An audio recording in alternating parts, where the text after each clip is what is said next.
Hello, everyone. In theory, yes. Was that the intro? Yeah. Was that it? Hi. Hello, everybody, and welcome to the Permadeath podcast. 30 fucking A. What episode is it? 38. Welcome to 2018. The U.S. government is shut down thanks to the liquor drinking Dems and Nintendo's playing with cardboard. But we still got 2017 to talk about, yo. Hello, everybody. Was the government actually shut down? I thought it was a joke. It is a joke, but it is shut down. I mean, it's Saturday. What's it gonna do? Yeah, I guess. Go golfing is the new standard set. But hello, everybody. Welcome. If you're watching this live, thank you for joining us. If you're watching this as a VOD, welcome to episode 38. If you're seeing video, and if we're talking to anybody that's not around, it's just a Unless chat. you're on iTunes, then you're definitely not seeing video. But No. Yeah, unless is that an iPhone X thing now or 10? Like you could I think they got rid of like video podcasts ages ago, didn't they? I don't even think they ever had video podcasts. Yeah, they No, did. I don't think they briefly ever for a did. bit on iTunes. I was saying, I don't know what the X does. You know, they got the Edge screen. I don't know what you can watch on it nowadays. I don't know what it does. Bet you still can't use Flash. No. So how's everybody doing? On this live extravaganza. Are you asking us or the chat? Yeah, you. Oh, You too. Yeah, I'm doing all right. I turned Fantastic. 27, Hey. so I feel aged. That's Everyone's right. aged. Yeah, The oldest. I feel aged. So old. Yep, I'm the oldest here. I mean, I was. Yeah, a you week always ago were. Still, but But now you're definitely the oldest. but now I'm a whole year bigger. Ooh. Time is not kind. Mm-mm. I mean, it can be. You know, I grows started this. doing YouTube when I was 20. Man. 20. It's always funny to me when I come upon like a video on YouTube that's like 9 years old. And I'm thinking like that's like the Wild West, like back then, like the stuff people uploaded back then, and it actually disappoints me because I got rid of my entire old YouTube channel, youtube.com/pepperedham. It doesn't exist anymore. My first one ever, which bums me out because I made videos on there using the Xbox 360 Vision camera and a Rock Band microphone. And they were the worst videos. The fact that anybody ever watched them. And that's the only reason I'm doing this right now is because people watch those videos. Why? I wish I knew. But they're so bad. I wish I had them because I would make a highlight video of some of the worst. Actually, I'll link something later. There's back then the YouTube anime community was still small, and everyone was doing like those collab channels. Like Seven Otakus like We Are the Otakus. Like, oh, we gotta get in on this. Everyone's gotta do a video. I'm like, oh, that's a cool idea. You know, everybody has a day assigned to their name. They can make a video. And I joined one called. Now I regret joining a thing named this, but I did it. So I'm like, I got network. You know, this is what 10th grade Bill was thinking. I gotta get in there. I gotta get my feet wet. Weeaboos and Otakus was the one I joined. And I know how much you hate the word weeaboos now. I hate that word. That word drives me nuts. But my videos are still up there on that channel. Every now and then, like, I'm like, oh man, I really wish I had my old videos because I have evidence of how bad they were. But you can go back and see how bad they were because that's the era, like when I first started YouTube. So like, I just still a snapshot of what I looked like and what I sounded like with that microphone and all that stuff. So that is fun. I will link that later. I had two channels before my main one. One I had in 6th form and I used for Flash animations, and the other, I don't even remember what it was called, but it was my first Let's Play. I pointed a camera at my crappy TV and I played the Salvatore minigame in the Wind Waker because no one believed that that spleesh and boom was a thing, and it didn't exist at the time. And I should remake that video in HD, but I haven't. Dude, go! Everyone's in like the nostalgia phase right now. Just fuck using a capture card. Just point a camera at your TV. Like, go back to the days of people making Call of Duty videos, pointing at their old CRTs. I'm curious, was it a CRT or was it an LED? I think it was. I hope it was CRT. Oh. But it was like the lines going at the screen. It was a crappy little digital camera balanced on a glass like this, on top of a book because the angles were weird. He used the glass as his tripod? Is that yeah, I don't know why I didn't put the book on top of the glass and then the camera on top of the book, but it made more sense to me to have the camera in the glass. Cool. I don't have any cool stories like that. Yeah. Anyway, Hello to the people in chat that I can see. Yes. So Nebmir, who I talk to regularly, so that's fine. Neo Ace, I think I know who that is, but I don't want to say who I think it is. I think it's Tao, but I'm not sure now that I've said it out loud. So there's Rubble. And I think that's it. Yeah. Oh, Jack MX was here earlier, but I don't know if he's still here. But hello, everyone. And then there's oh yeah, I'm in the chat. I got modded, by the way. I don't know if you guys saw that. Did you guys see that? Yeah, I noticed. I'm so proud. How sick is that? Not only was Bill shouting in the chat, he was shouting in my ear about how it was a disgrace he wasn't a mod. What the fuck? How am I? I am now, though. That's all that matters. So this is our first live stream since E3 2016. Bill, what were your thoughts on Last Guardian and Mass Effect? Well, the thing is they aren't showing a lot of Andromeda, and I think that's maybe a good thing. You want to keep that game a mystery, everyone, No, but I'm just so hyped to see. No, I'm so hyped to see more about the game because, they keep showing these little shots of them in the office and all that. I mean, and I thought it was cool. I spent most of the time asking why we were flying over Utah and things, and you were like, maybe this is Andromeda, and you were right. It was. Yeah. It looks like an amazing game. The animation is top notch. It's BioWare. Yeah. 2, it's Mass Effect. Okay. 3, open world, baby.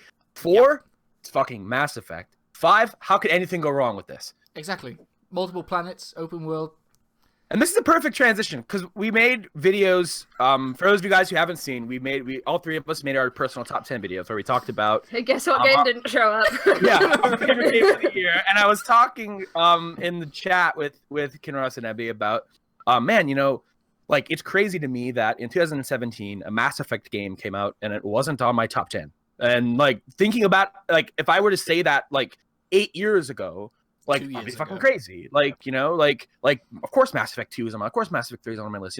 That's such a fucking easy shoe-in. So I wanted to talk about, before we talk about what have we been playing that maybe didn't make our list or whatever.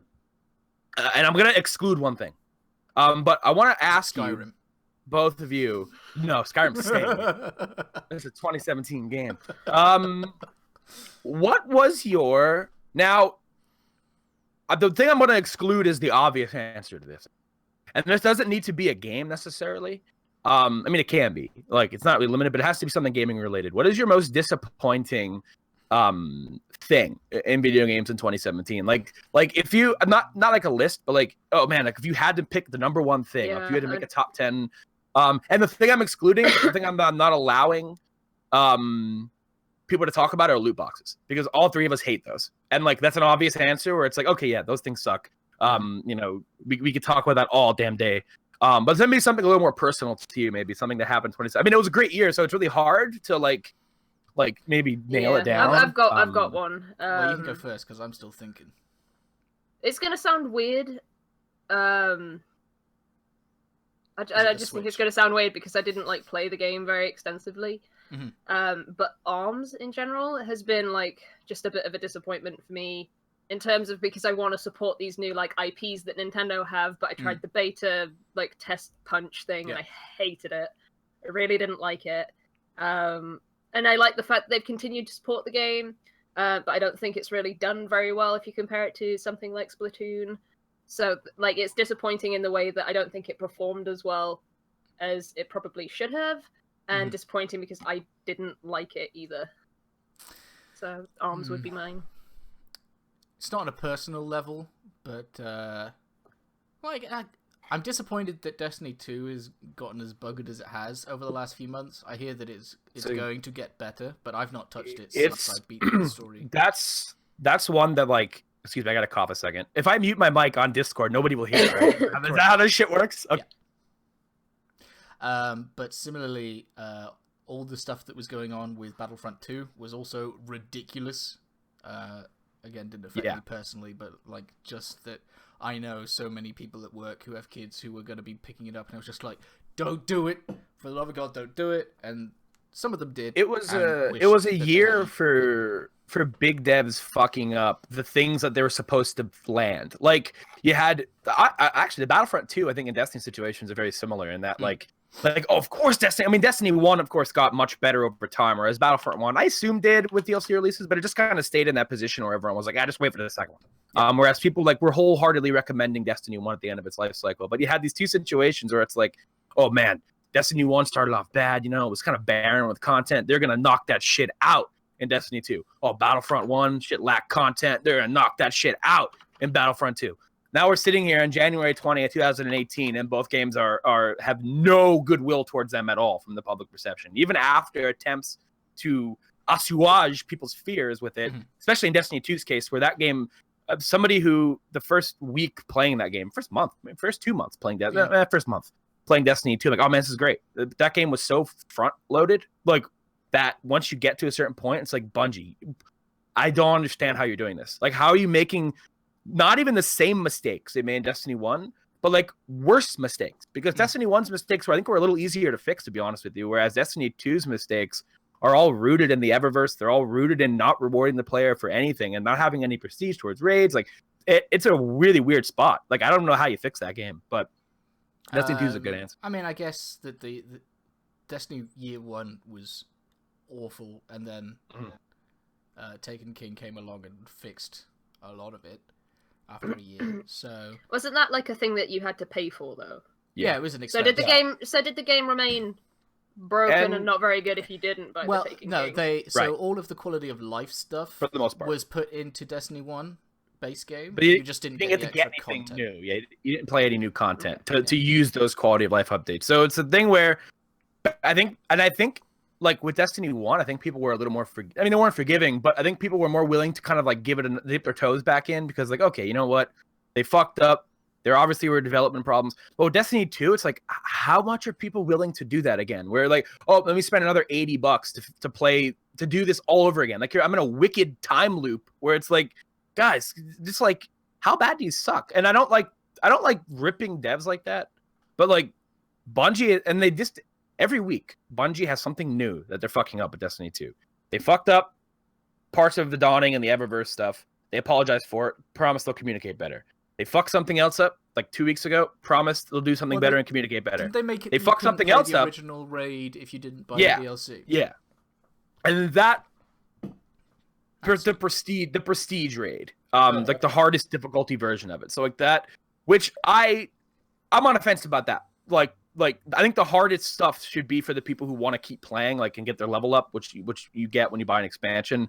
But also there are trophies tied to that prestige raid, and those trophies come with base Destiny too. So if you don't buy the DLC, you can't get those trophies that you paid for. So that it was morally fucked. But they just fucked something else up 2 days ago with the faction rallies, and apologize and promise they'll communicate better. And it's like, guys, like you got hundreds of people working there. You're not like a 3-man team. You're not Concerned Ape. You know what I mean? Like you are multi-gajillion-dollar company. I know you're only human, but at some point, like, someone out that place has to be doing their job okay. Like, at some point, right? Yeah. Like, someone there has to be, but like so far, no one has. So it's unfortunate. On the Concerned Ape front, congratulations to that guy for being the most downloaded game on the Switch. Oh, really? Yeah. Nice. Well deserved. I can't think of need to buy a that more game on perfect Switch game than Stardew, to be honest. Yeah. Although Rubble's been mentioning Xenoblade, and I just want to say I will talk about Xenoblade later, so Have you finished it yet? No. Okay. I really want to take my time with it, because Xenoblade is one of those games that's like, I can't marathon. I couldn't marathon the first one, can't marathon this one, couldn't do it with X, so I'm just taking my time and I'm going to enjoy the journey. Fair enough. But yeah, the gacha, there's a gacha system in Xenoblade Chronicles 2, if you didn't know, which can be really frustrating sometimes. I sat with Kinross while I went through all my common core crystals. I think I had like 20 of them or something. There's not a way to do it quickly. If there was a way to do it faster, it'd be fine. But where Xenoblade's gacha system is slightly different to the loot boxes and makes it slightly more bearable is you can't pay for them. You just get them. There's no money attached to it, so it's not like you feel like they're screwing you out of £2.50 or whatever to... And I will, I will say as well, I actually have had some decent luck with Xenoblade's gacha stuff, so I'm not feeling too bad about it right now. Yeah. Because I've got some cool blades. But usually with gacha games, I'm like, well, I guess I don't get the thing I want ever. That's fine. So, not like I have like a specific blade in mind that I want. The funny thing I don't about even know any of the fancy blades, so anything that I get is just like, yay! When I got Godfrey, I freaked out. He's like a pretty anime boy made of space. He's cool.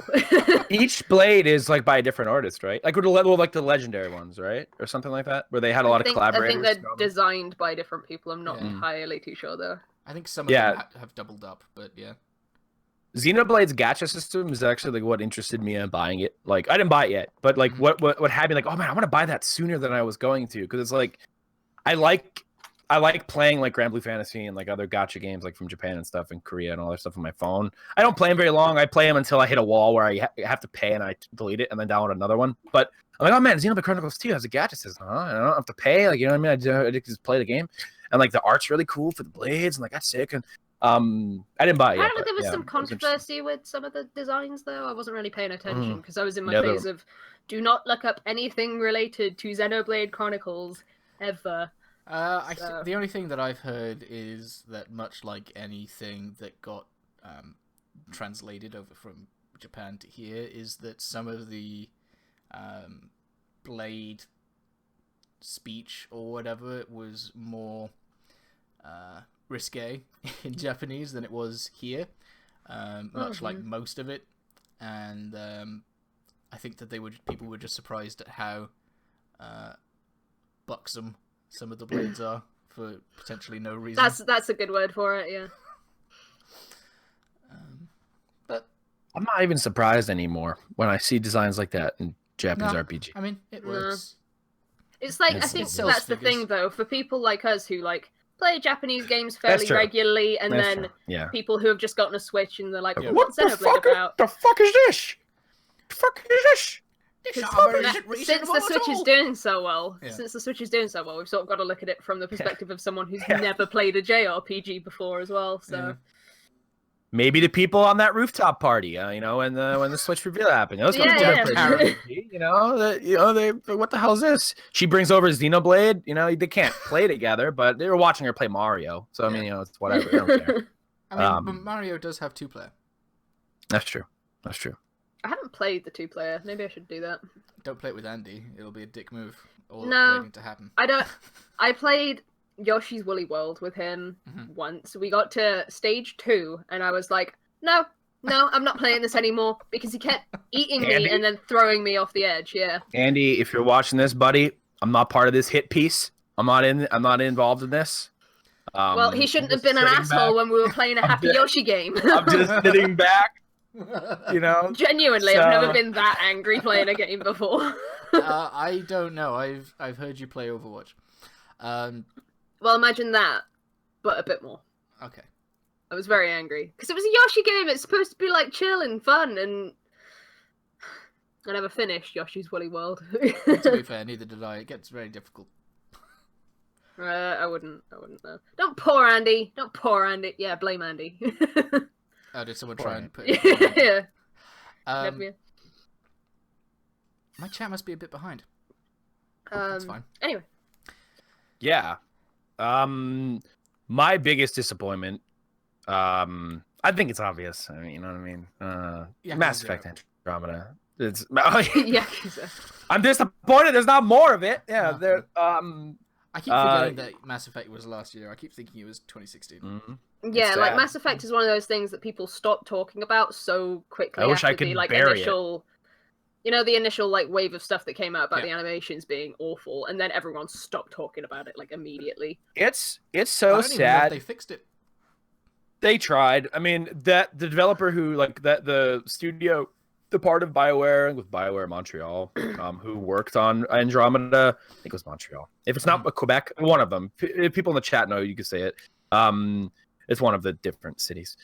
They are gone. They've been merged into bigger forms of BioWare and never to work on a game on their own ever again, which is maybe sad for them. I think when you read about what happened with that game and how it's really not their fault necessarily, it's that game was the victim of just hotheads and people who who too full of themselves. That game shifted hands like 2 or 3 times. There are like so many different builds, but what we got apparently was made in like a year and a half, like from the ground up. So like that game was doomed to fail. I don't know how you fuck up and misplace Mass Effect in hands that wrong.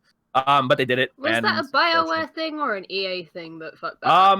I'd say probably a little column A, a little column B, probably. Like upper BioWare responding to EA. Yeah, I think it's a thing they won't do again. I think when you have the Mass Effect franchise, like I don't think you put that in anyone else's hands except for the people who have had a hand in the original trilogy. And people might even argue against that because people don't like Mass Effect 3 how it ended, but it was arguably 1,000 times better than Andromeda. So I'll fucking take what I can get at that point. They're not going to get anything else done. Mm-hmm. Yeah, we won't see Mass Effect for a long time. I can't wait to see what kind of train wreck Anthem's going to be.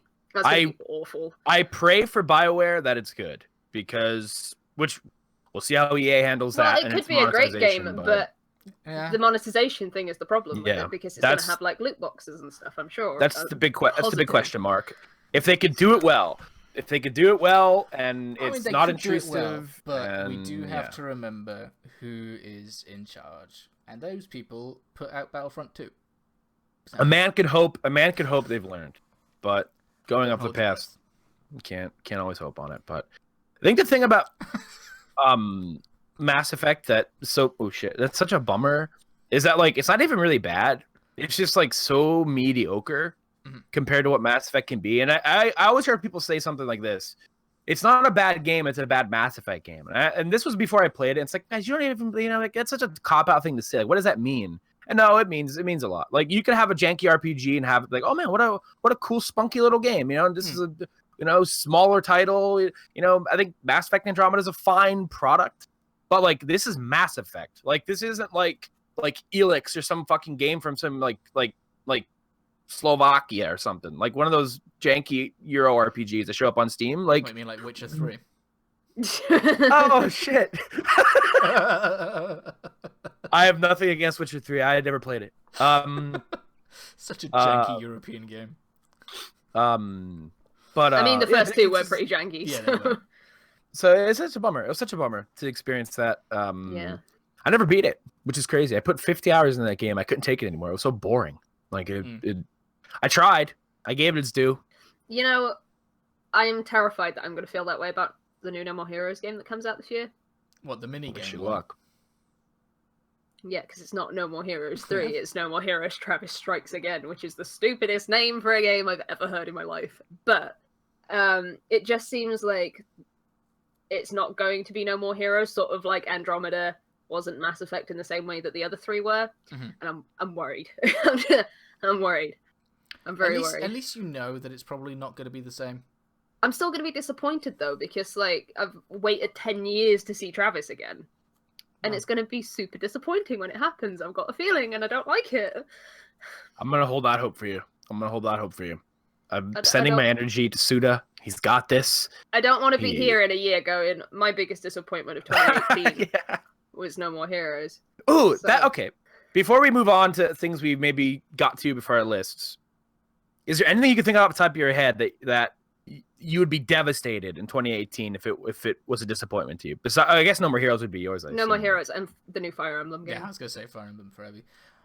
I actually don't know all that much that comes out this year. Ni no Kuni. Ni no Kuni's gonna be rough, just because it's JRPG. Oh, I actually have a list. I actually made a list of games that come out this year that I'm interested in. I'm kind of concerned about Red Dead Redemption, but whether that comes out this year is another matter. But see, like that would be like if that was really bad, I'd be devastated. But I have like no worries. Yeah, I'm expecting it to be bad now. Really? Yeah. Why? Just because of how is it Take-Two or 2K? One of the two. I think it's Take-Two. Have said that they're going in hard on microtransactions in every game that they publish now, including Red Dead. I mean, so it's like how much of that is going to be? I assume it would all of Red Dead Online. I assume it would be online. I don't know that Rockstar would microtransaction their single player campaigns. It would be a little strange. See, I think I've got this like disillusion with Red Dead Redemption 2 because it seems like to me, because I've not like read up about it because I'm not that interested in it. is it's just an online game where you play with your friends. Because they have all those trailers where it's like a group of cowboys riding across the field. Yeah, I mean, the trailers are all story based, all of them so far.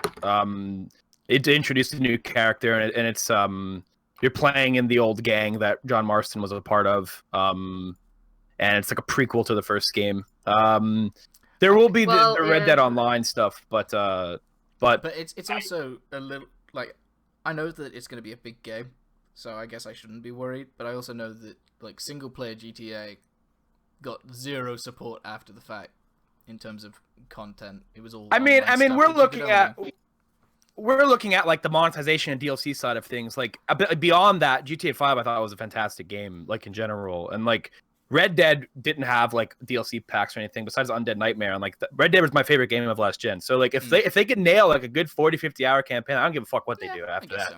Like I really don't care. So like if I have faith in them, but if Red Dead 2 turned out bad, that would be my biggest thing. Or Valkyria Chronicles 4, one of those two. If Valkyria Chronicles 4 comes out and it's bad, that will make me so sad. I'll be sad if Nintendo Labo isn't great. Yeah, that was announced a couple days ago. We got cardboard coming, guys. I honestly think if I had kids, I'd be like, yes, this is gonna keep them quiet for so long. Personally, I don't care, but I'll probably pick up the multi-pack because there's quite a lot of stuff in there. It looks kind of cool. It's neat. I think it's really neat. Metal Gear Survive comes out this year. That's right. You know what's funny about that game is I've heard not bad things about it from people. It's another case of it's an okay game. It's a bad Metal Gear game. Yeah. I mean, it's so weird that it's even happening, and like, you know, after the whole Kojima thing, and like, oh, we're making Metal Gear Survive. It's like, why? Just what the hell? But it turns out to be kind of competent in a way. But yeah, it didn't look that great to me. But it's like a horde mode, but a full game with like crafting and stuff in it. Yeah, it's a little like nothing Fortnite. Special, I don't think. Fortnite's PvE mode basically is what it is. And I interesting. Hope, like, I really want to get into a Monster Hunter game. Kind of sucks it's not going to be on the Switch. But my problem with Monster Hunter that I've always found is that I hate how the map works. I always get lost in the worst way. Not like a Breath of the Wild lost. I get lost where I don't know where I am or where I'm going. Worlds might be a little different for you. There's no like loading screens in between the zones in Worlds, so like they're all interconnected, and like so it's a little easier to navigate instead of like, oh, I'm going to the area 4, and then it takes you to a load screen, and then you're kind of just like pop in and you're disoriented for a bit. Everything's kind of connected. If that people in the chat were saying Monster Hunter would be their game if it was bad, they'd be really disappointed. Yeah. That game at this point, after all the betas and everything, that game's gonna rock. Like this period. Like I have a game that's a bit different that I would be like kind of upset if it was terrible, and that's the Shadow of the Colossus remake, because I've never played Shadow of the Colossus. I really want to play it, and if it's not as good as everyone says it is, I don't know how I'm gonna feel about that. Yeah. Because that's one of those games that everyone's been saying for ages. Yeah, you should play it. It'll be my first time playing it. My first time playing any of their games were Last Guardian, and it was my GOTY of that year. So I'm hoping, and everyone says Shadow of the Colossus is like his masterpiece. So I'm really excited to jump into that for the first time. Yeah, it's one of those games that I've been meaning to play for so long. I have the HD collection sitting on my shelf for the PS3, but it's like, maybe I'll wait then. I won't jump in. Unless it turns out that that's bad. The new one's bad, and like I'll just play the original then. But the PS3 one has Ico with it, doesn't it? So if you really love like Shadow of the Colossus and you want something else, I guess you could just jump onto that. Ico was pretty painful when I was playing it, to be honest with you, but I think that's just me with that type of game. Yeah. Ico's been like out of all of the games, Ico is the one that has appealed to me the least. But I already know everything that happens in Shadow of the Colossus as well, because like it's an old game. People casually spoil stuff for old games all the time. So I think I can't remember if I do know stuff or not, so I'm just going to assume that I don't. Yeah, I'm excited to play it though. That comes out soon as well. That comes out real soon. It's March, isn't it? I think. I thought it was February, or maybe I'm confusing it with another game. Probably. There's lots of games. Yep, there are. It's a quieter year this year, hopefully. No, it won't be. Jack asks me, Bill, what do you think about Grand Blue Fantasy Relink? I don't know too much about it at the moment, aside from the fact that it's fucking beautiful looking. I was watching some footage, and it was 2 days ago. That was a pretty looking game. Is that the fighting game with characters from Ruby? No. Grand Blue Fantasy Relink is the Platinum Games release based on the mobile gacha game Grand Blue Fantasy. All right then. Just as an FYI, Shadow of the Colossus comes out in 2 weeks, so... Wait, for real? What, like the 3rd it comes out on the 7th of February. 7th. Okay. What the actual fuck? Yep. Jesus. Well, it's 7th in the UK. I don't know if it's different for, like... Because I think we have different days that games release on. So Yeah. What the fuck? They come out Fridays for us, typically, and then Tuesdays for the Yanks. Sorry, I'm like a little shook by the games that are already coming. Yeah, there's, like, Final Fantasy Dissidia NT coming out in the next couple of weeks as well. This okay. month's gonna be hype for people who want to play Monster Hunter. Dragon Ball Fighters looks great. We've got Dissidia. We've got Shadow of the Colossus already. Jesus Mary. Okay. And then in March, there's a new version of Final Fantasy 15 coming out. And then probably God of War around that time. They haven't released a date yet, but I'm guessing March. I just thought like God of War would be just before E3. Jesus. If I can go on E3 without seeing more God of War stuff, I would be really happy. I think anything last time? I think we did. Oh yeah. I think we did. I think we'll see it in fill out their big tentpole exclusive for the first half of the year. Final Fantasy version 1.0 finally out. Like I love hyped. Final Fantasy 15. Okay.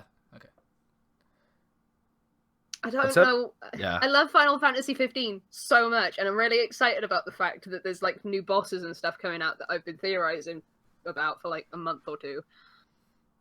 I'm not excited about the fact that I have to pay money for it because I've already bought the game. I've already bought the season pass, and then all of this Royal Edition content is more stuff I have to pay for. So I feel like, in a way, although I love the game, I'm being punished for investing early. It's an interesting thing because it's not like add-on content necessarily. Some of this is being packed into the main game, yeah? Like into the game? Is that how it's working? All of like there's some I don't know if there are any changes that you just get, but they are selling like the extra boss fights, the extra like areas in Insomnia.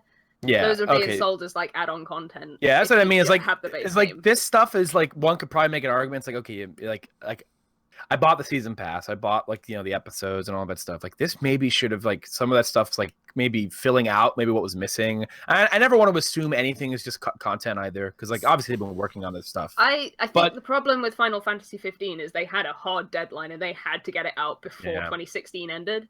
Now they're charging us for their because it wasn't finished. So question. So the Royal Edition's coming out, but they've also said that stuff like Episode Arden's coming.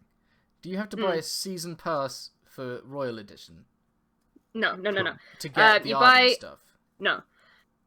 From what we can tell, because they haven't actually confirmed anything, you've got the first season pass, which was episode Prompto, Ignis, and Gladio, and Comrades. Yeah. So that's season 1 of the season pass. Then you have this add-on content, which is the Royal Edition stuff, and then there will be a second season pass for whatever else comes out. So if you bought the Royal Edition, you would still have to pay out for Arden on top of it. This is the thing I don't get, because Alan sent me a link saying, it looks like they're going to do like a Game of the Year version of Final Fantasy 15. I'm like, but they said they're doing more content for it, so it's not a complete edition unless that content is included with it. I'm not going to complain about it too much. Maybe I should. Maybe that's what I should do. Oh crap, I've only got a week left to play the Assassin's Festival. Oh shit! Every time we say we're gonna play it, I'm gonna be the only one who's played it. I've accepted apparently that it's fixed now, so I've accepted that I'm not gonna get to it. I've accepted. I don't have it installed. I don't have the game installed at the moment. It takes up so much room, so I had to delete be fair, it. If you install, it's over 90 gigs now. It's stupid. It's absurd. It's not stupid. It's a great game. I love it, but I'm sorry. Neb makes a good point. I will be sad if Ooblets is bad. Ooblets is good. Ooblets won't be bad, Neb. Trust. Did you see the tweet that I linked where someone was testing some facial expressions or whatever, and it applied to every character for no reason? Trust it was in like Ooblets. The boss face. Oh! Speaking of facial expressions. Guys, look. Listen to me. This is a big year. Shenmue 3 comes out. Does it though? That's not Yakuza 6. If Shenmue 3 sucks, look, we'll have a long, long year of hearing people say Shenmue should have stayed dead. That's the wrong sentiment to have. You know how you fix that problem? You release Shenmue 3. That's the wrong sentiment. Okay. Shenmue 3 should exist. Okay? It should exist. That story's not over. That game better be good, is all I'm saying. Not for Yu Suzuki's sake. Not even for my sake. But for Shenmue fans everywhere. They're going to have a long time of ridicule ahead of them. Ryu will reign. Hi, me! Bill, can I not be on 2 frames, please? Sure, buddy. You got Thank it. you. That'll just be a sad timeline for a lot of people if Shenmue 3 is a disappointment. Okay. And someone yells in chat, Robble, yeah, Shenmue HD. Where the fuck is it, Sega? Sega Look. don't care. That's the problem. You got a whole bunch of people. Yakuza for me. Here's actually what worries me about Shenmue 3 legitimately. Besides like me joking around, like, oh, there's no HD collection, like, you know, that doesn't matter for me because I've played Shenmue 1 and 2, but for new fans that sucks. But also what worries me is that we've been sitting on the cliffhanger for forever. Shenmue 3, according to Yu Suzuki, is not the end of Shenmue. That he has like a 4 or 5 game arc planned for the entire series, like Shenmue 1 to whatever. It's like, dude, you had so much trouble getting this 3rd game made. Just find a way to wrap it, man. Because like I don't want to be on another cliffhanger. Like and have to get a Kickstarter for the PS7's press conference or something. And I just want the damn game to come out and for me to feel good about it. You know, god damn it. He did release these screenshots though, and they look beautiful. Did you actually kickstart the game? Yes. Because I've kickstarted a game before. That was a disappointment of 2017 as well. That was another disappointment for me, yeah. I just remembered. Ukulele, I don't think is that great. And I really wanted to be like, yeah, I'll like it even though everyone else hates it. I just don't think it's that great. That's the stance I wanted on Andromeda. I was like, I'm going to buy this shit. Everyone's making fun of their googly faces. I'm going to buy this shit. This game's going to be great. Oh, no, everyone's right. It's not like terrible in the fact that, you know, it controls. It's a game. It looks nice. It controls it just like feels Banjo-Kazooie, which was not a great controlling game in a year where... I disagree with that, but I also played Banjo-Kazooie when it came out, like in not even 2000, like 1997 or something. Yeah. I haven't played A Hat in Time. I really want to play A Hat in Time because, good God, like I was so ready to be fulfilled on this like collectathon sort of. Maybe I would have liked Ukulele. Here's the thing: maybe I would have liked Ukulele if it had come out on the Switch at the same before time. Mario Odyssey. Yeah, Mario Odyssey basically did what was promised in Ukulele 1,000 times better. Like Mario Odyssey had a lot of collectathon elements to it that were like, okay, this satisfies me in the way that like Banjo used to and stuff like that. And like adding all of those collectibles to Mario besides just like the stars or in this case shines, like it was a lot of fun exploring each world. And that's the feeling I would get with Banjo when I would zone into a world. It's like, oh, I got all the notes to collect, all these things to collect and the different currencies and everything. And like Mario Odyssey just like outclassed it. But like, I mean, to be fair, I mean, it's Nintendo, but I mean, also, damn it. The thing is, I don't want to hate on Ukulele too much either, because I can tell that they like put effort and care into the game. It's not like, what the fuck was it called? The Mega Man one. Mighty Number 9. Yeah, I was gonna call it Big Hero 6. Rated to 6. Because it wasn't like that game where it came out and it was like just a mess that didn't function. Because it functions. Yeah. Like you can tell that they cared about the thing. It's just it didn't turn out quite as how I would have wanted it to. I really do want to play more Hat Time, but I don't have a controller set up yet. And so playing a 3D platformer on a keyboard and mouse is awful. So maybe it'll come out on the Switch. I think that they were saying that they were going to try to, but then didn't hear anything more of it. Well, you never know. Cut Neo Ace in the chat. Cut the Shenmue 3 sucking in a 4-hour Permadeath episode. You better believe it. What was the 4-hour episode believe about? It. Was that just random? I think that was just, we had a lot of stuff to talk about, a lot of games to play. I'm actually curious. Could be in the chat. Asked a question. Jack asked a question about God of War. Have either of you two played a God of War game in the past? 1 to 3, but I didn't finish 3. Because I think this question could also be like spinned around like multiple ways. He asks, talking about God of War, what do you all think about how its gameplay core has changed? Like not being able to jump and such, or the fact that it seems more like The Last of Us. So Sony took kind of a more mature take on the way that God of War is telling its story in this one. It does have a more of a Last of Us angle in a way, if you want to look at it that way. Like, you know, you're escorting a kid across the place and all of that, and it's a lot more mature.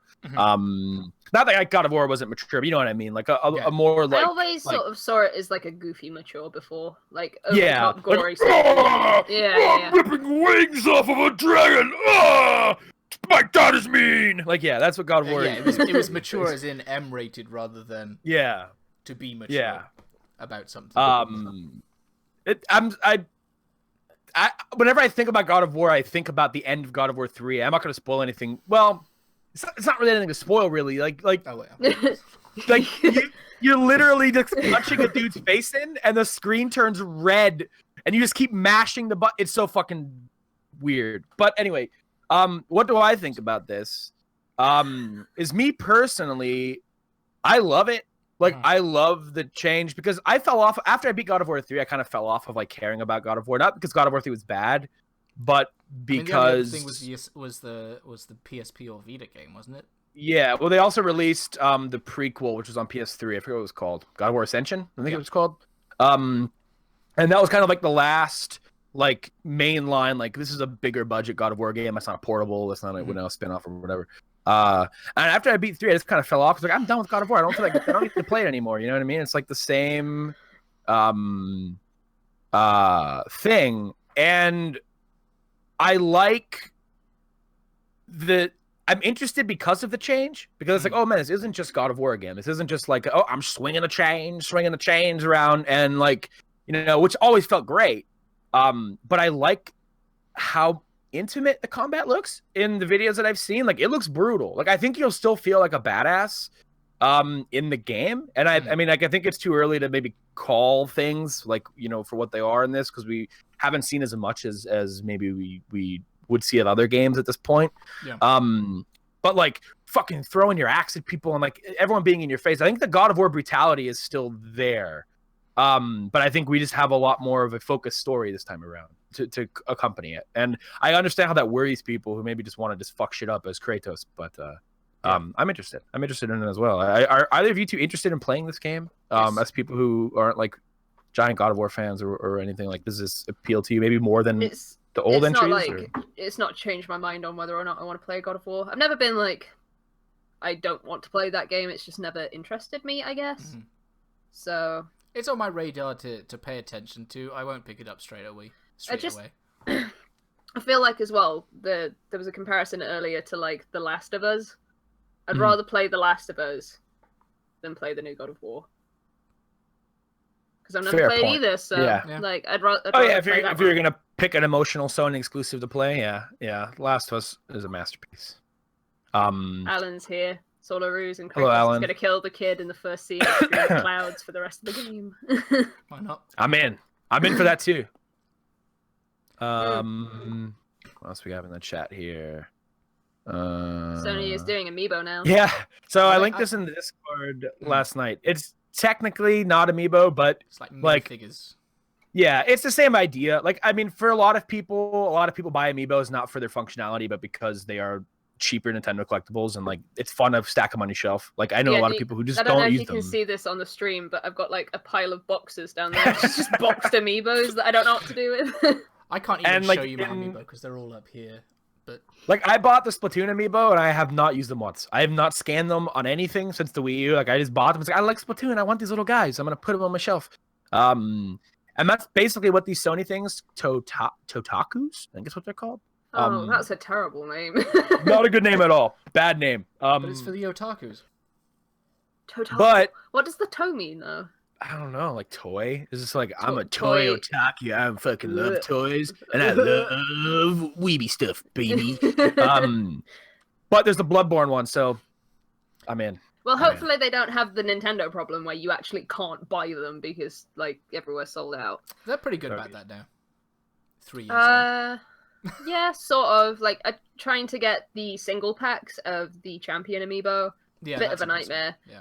But, yeah, hopefully, like, Sony don't do what Nintendo did with, like, Moth and Wii Fit Trainer and Villager when amiibos first launched. Who knows? Maybe they'll be so unpopular that people will be tripping over them. Yeah, you never know. They might be I get them on clearance soon. Like, yeah, there we go. I guess it I'm just hoping... depends on like the quality of them. But people buy Yeah. pop, like there's Funko Pop figures, so I don't know what people. Yeah, like. I mean they're $10. It's like the Bloodborne one looks pretty good, I think. For like a $10 little guy that just sits on my shelf. Crash looks weird because he's Crash, and Crash just looks fucking weird in general. I gotta look at this picture again. Bye, Ken Ross. Yeah. See you, Kinross. I'm hoping for an Aloy one. They're obviously gonna make a Nathan Drake one. I'm gonna buy the Bloodborne one. They better make a Yakuza one. I've got to say, the Tekken one, I think it's Tekken. That one looks pretty not great, and the Parappa one looks really weird. Bum, bum, bum. The rest look actually okay. Like Parappa only looks weird because he's supposed to be like a piece. Parappa's an interesting one to make a figure of because, like, yeah, he's like paper thin. They're making a Wipeout one, which is funny to me. It's just the Wipeout. I did see that and I was like, why? Yeah. I didn't think people were that into Wipeout, but maybe I'm wrong. And yes, Maze, there's a Bloodborne one. It is the Hunter. And I might just buy like 30 of those and just line them up. Have an army of hunters all over my room until I could summon Bloodborne 2. That's maybe the only way to do it. Did they not announce that, or did they like? I have a feeling it's not Bloodborne 2. I have a feeling it's something else. Which, like, I'll take another game from Software. That's fine. But like, when I saw that announcement, I instantly went to it's Bloodborne 2. It has to be, and I don't think it is, unfortunately. But you never know. Yeah, like Just anything can happen. skip 2. Just go straight to 3. Skip 2. Anything can happen. Welcome back, Kinross. Thank you. Welcome back to the stream. Everybody, welcome back, Kinross in the chat. He's back. Everybody say welcome back. Yeah. Kinross is back. Yeah, so I guess we could talk about so we made our lists. Are all three of you happy with your top 10 lists or top 4, top 5s, whatever they are? I just default to saying top 10. I just want to I think my favorite thing, we mentioned it in the Discord, my favorite thing about our lists is that despite the fact that we had no input on anyone else's videos, that somehow things that we talked about are in each other's videos. Like my complaints about Mario Odyssey were in Ebby's thing about Mario Odyssey, saying that she doesn't think it's necessarily a valid point. Well, no, I wasn't saying it wasn't valid. I said but it didn't bother me personally. It didn't bother you. The fact that Ebby said, I'm not including Skyrim just because it came out in VR, and Bill's there putting it in. It was just... I knew for a fact, because like Bill watched my video before his went live, and he messaged me saying, you're going to find it so funny. You're going to find it so funny when you see what's on my list. And I'm like, oh, he put Skyrim on his list, for sure. I was thinking about that. I'm like, I gotta I was playing Skyrim VR and I took it off. I'm like, this has to be on my list. But I'm like, I put fucking Skyrim. Like out of everything that's come out this year, somebody opens up somebody's top 10 list. Now I see a lot of lists over the internet where people include stuff that they played this year and all that. I mean, Skyrim, VR, I technically think is a, and if one of you wanted to put the Switch version, I'd allow it. You can play it. The only reason anywhere. that I said, like, I do this on every list that I make for Game of the Years. I don't include ports or no, I guess just ports. Like remasters are different. I don't include them because I don't want to take away from like the new stuff, I guess. Mhm. But I'm totally fine if you're like, I want to put Skyrim on Switch on number 1 on my list. That's Yeah, up to you. I actually might not Eleanor. have done it if it wasn't the VR version, Yeah. like because like it was so different than playing. Because like if I played Skyrim on my Switch, like I'm still playing the Skyrim I played, but like playing it in VR, it's like whoa, like this is way different than what it ever used to be. It changes my entire perspective on playing that game. I play it totally different. So like that, but it was funny when I watched it. I'm like, oh man, like, and what's so funny is Skyrim isn't just on my list. The entire beginning of the video is a theatrical reveal that Skyrim is on my list of me prancing around my room in the VR gear, to the Skyrim theme song. That was Which, a by the way, great intro to that video, by the way. anyone watching this, Kinross asked me if that was me actually playing the game, and no, you do not play Skyrim VR that way. I don't know. That is not how you control that game. All right, so were you actually playing something, or was No, it I just turned on? I turned the main menu of Skyrim on, so the lights were all on, like Okay, so that way, like. But yeah, like there's not full motion tracking like around your room on PSVR, so there's no way to play Skyrim by looking behind me. I was just like, I gotta dance around in this headset, in the dark. I did forget about Splatoon 2, which I felt bad about. So thank you, Abby, for reminding me about that. I wish that I'd played more of Golf Story to put on my list. I think that's the thing is, especially with your list, is you wanted to play a certain amount of a game before you like put it on this list, because the list obviously like is more meaningful than me going Xenoblade at 5 because it's Xenoblade. No.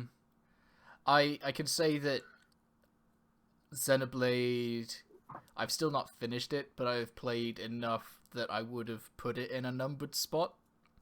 What numbered spot it would have been in, I don't know, but it would have been ranked as something. Yeah. Are there any games on any of our lists? Like, you know, Kinross, you watched my list and Abby's list. Abby, you watched my list and Kinross's list, and obviously I watched your too. Are there any games from our list that, like, oh man, you watched our video, like, or each other's videos, like, I want to play that game now. Like, that's the game I want to play. I want to play Yakuza 0 It's so a perfect bad. pick. That's a perfect pick. There was like a little. Are you okay? I forgot that we were on a webcam. He's fine. Everything is fine. He's doing badass shit. That was sick. So that I can pick up this. This is what I want to play. Yeah.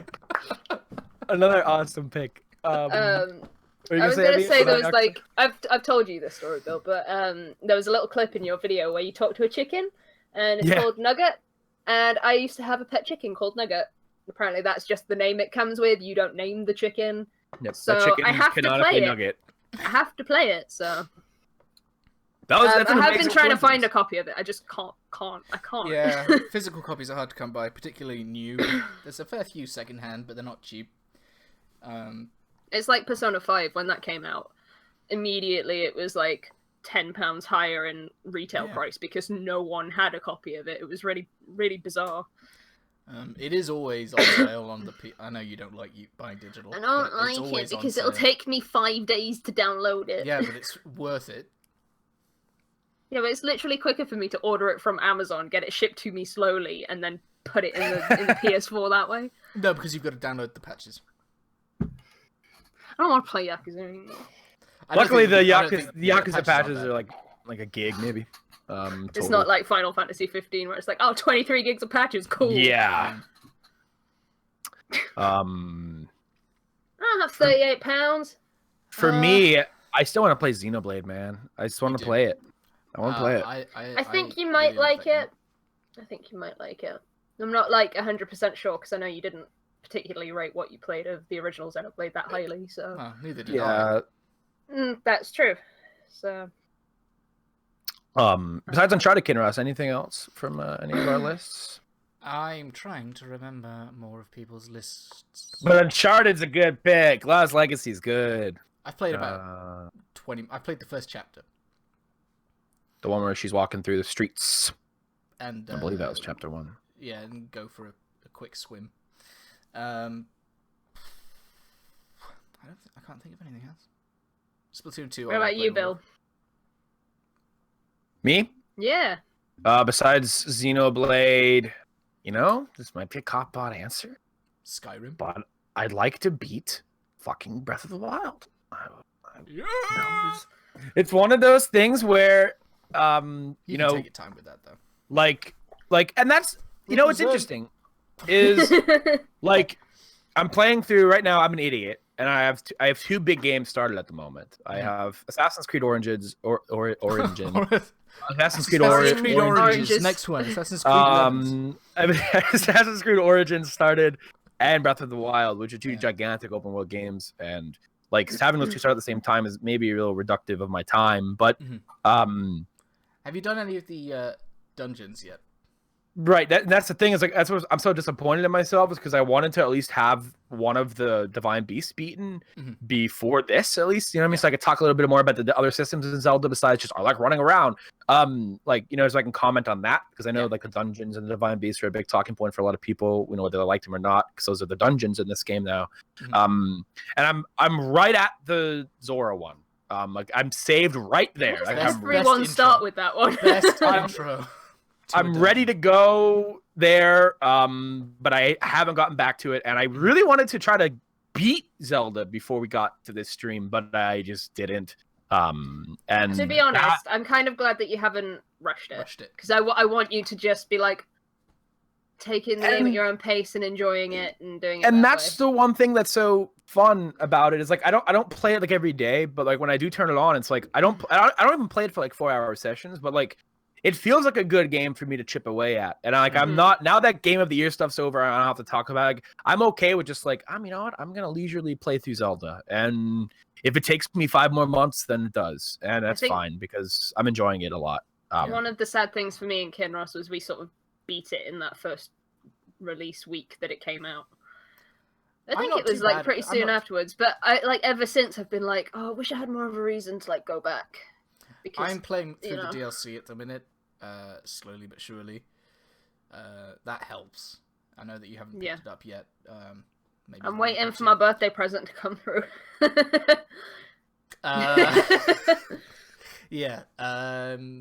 That helps, but it is sort of like what I had with Mario is that finding Korok seeds is a lot less rewarding than finding moons.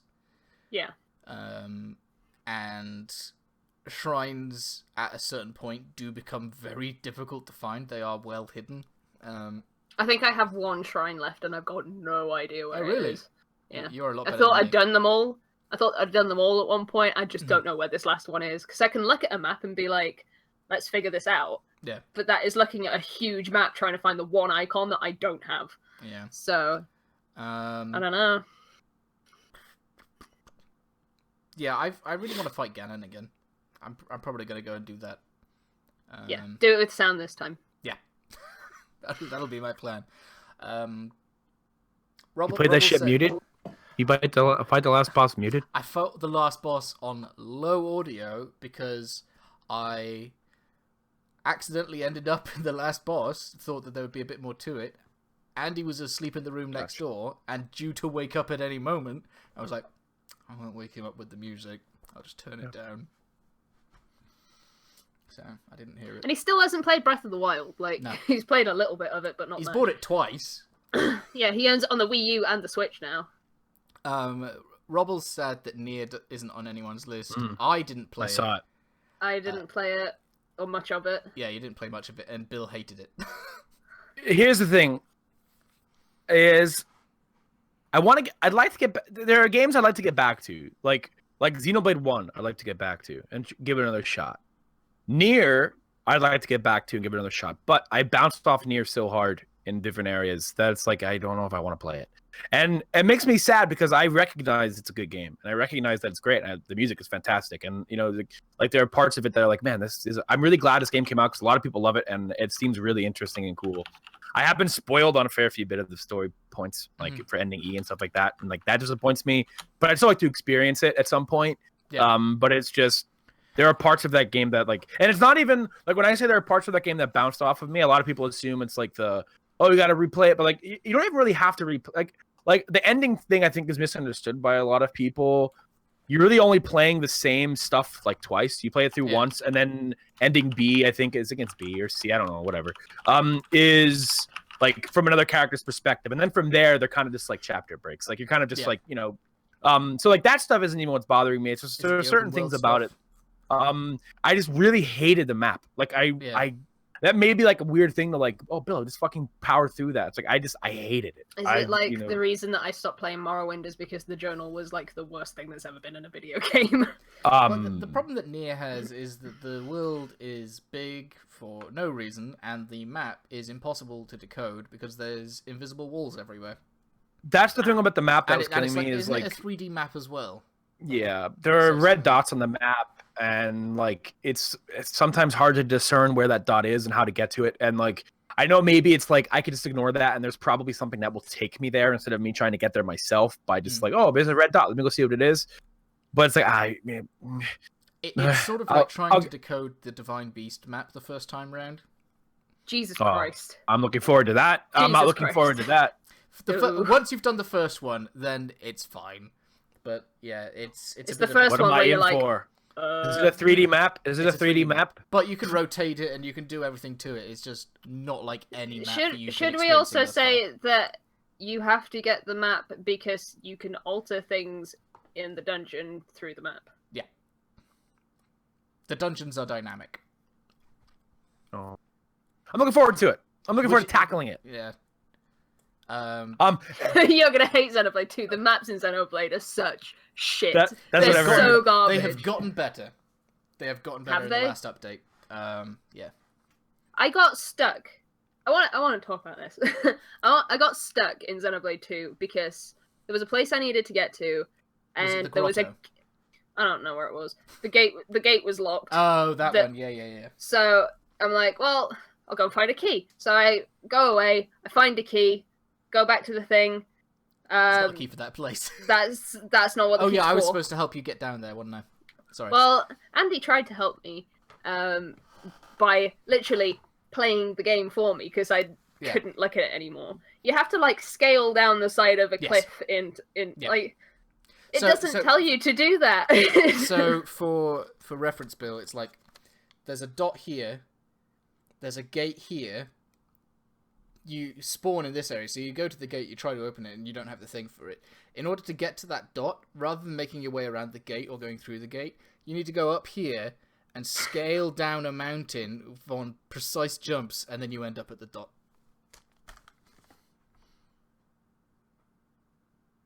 Sick. For audio listeners, that was the it's point. Garbage is what it was. Sick. So yeah, that's not like map issues in the sense of that's just world issues. The world issue is bad.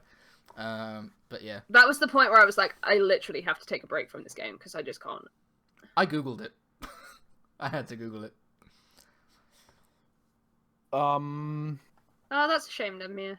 Yeah, I want Nier was one that I wish I would have like maybe dug in and actually played. One of the games that I wish I had gotten to the most, but it's not really my fault because I just got back into the PC world now, like a week ago,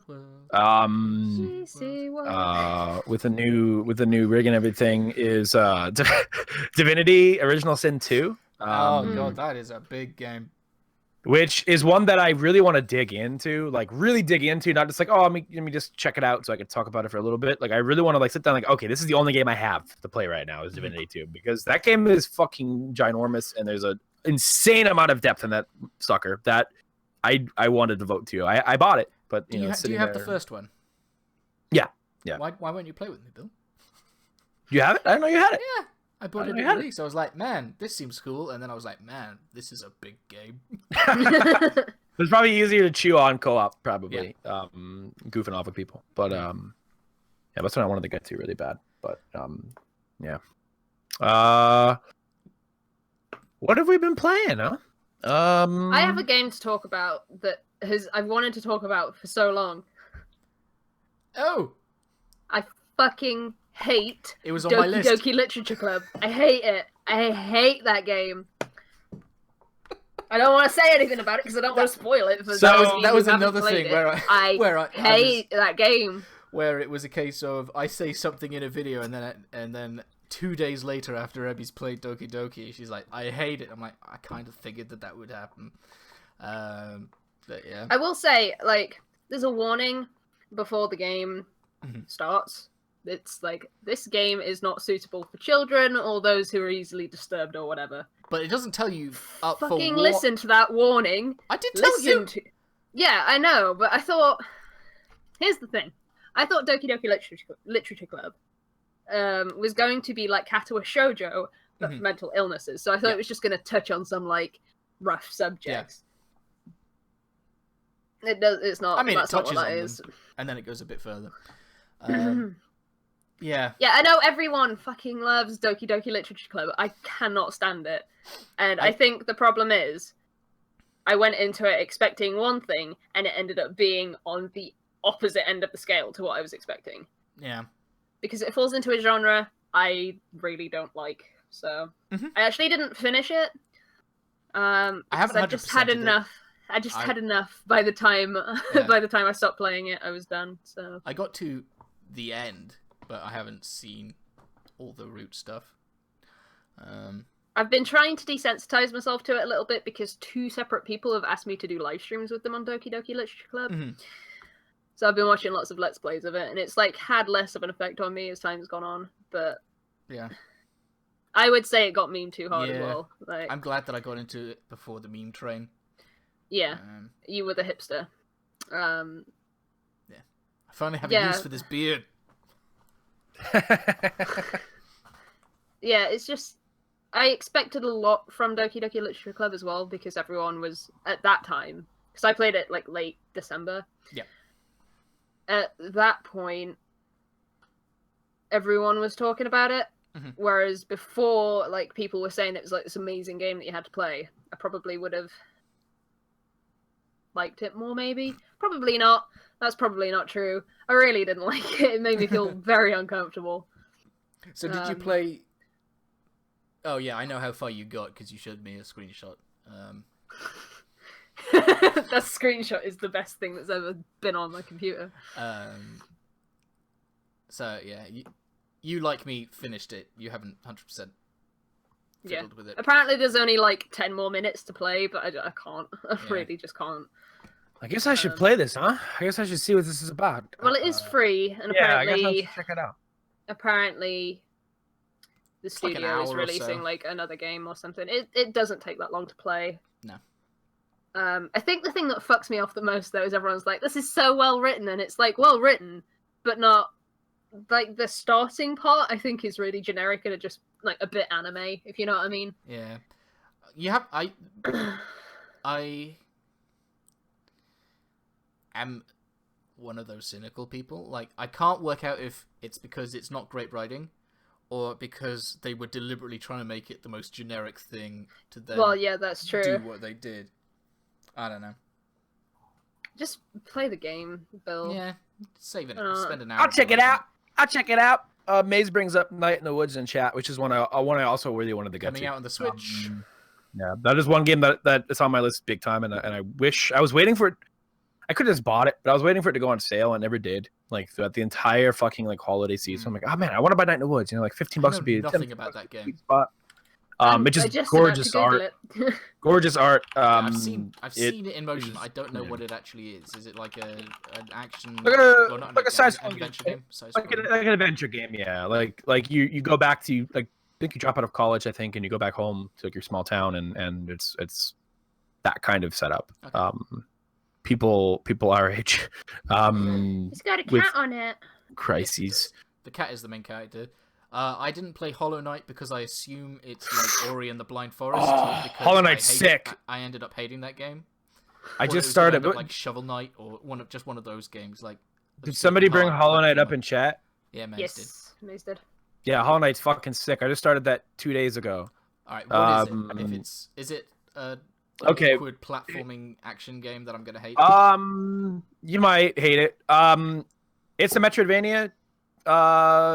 And I fucking hate to do this. I really hate to do this, but like it borrows a lot from the weight. And again, I'm only using this as a base of comparison because I know environmental storytelling and I know drip feed of the lore has been a thing forever. But I think one of the easiest comparisons to make again to everything, I know it's like the meme at this point of like, oh, it's the Dark Souls of this, is like it has those same vibes. I'm gonna say vibes. I'm not gonna say like, oh, because it's so blistering hard and like the way that this game starts to open its world up to you, it feels like that, and it's very interesting. The music is fantastic. The art is fantastic. It's a really cool game. I want to get back to it this weekend, I hope. I started it and I played maybe about an hour of it, and it's really cool. It's a big game, I hear too. I hear it's long. So looking forward to it.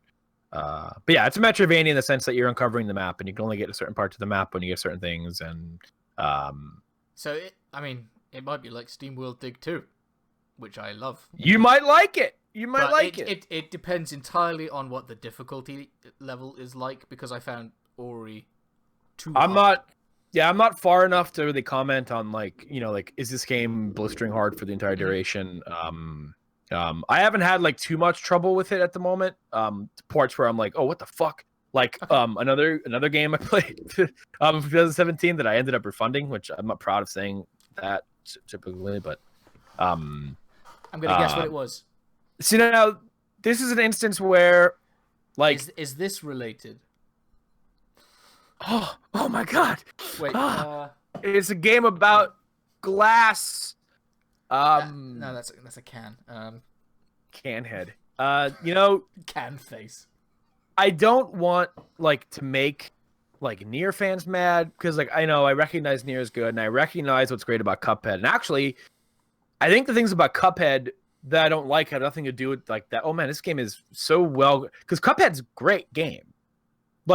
Looks fantastic. They nailed a style. They committed to a style. They nailed it.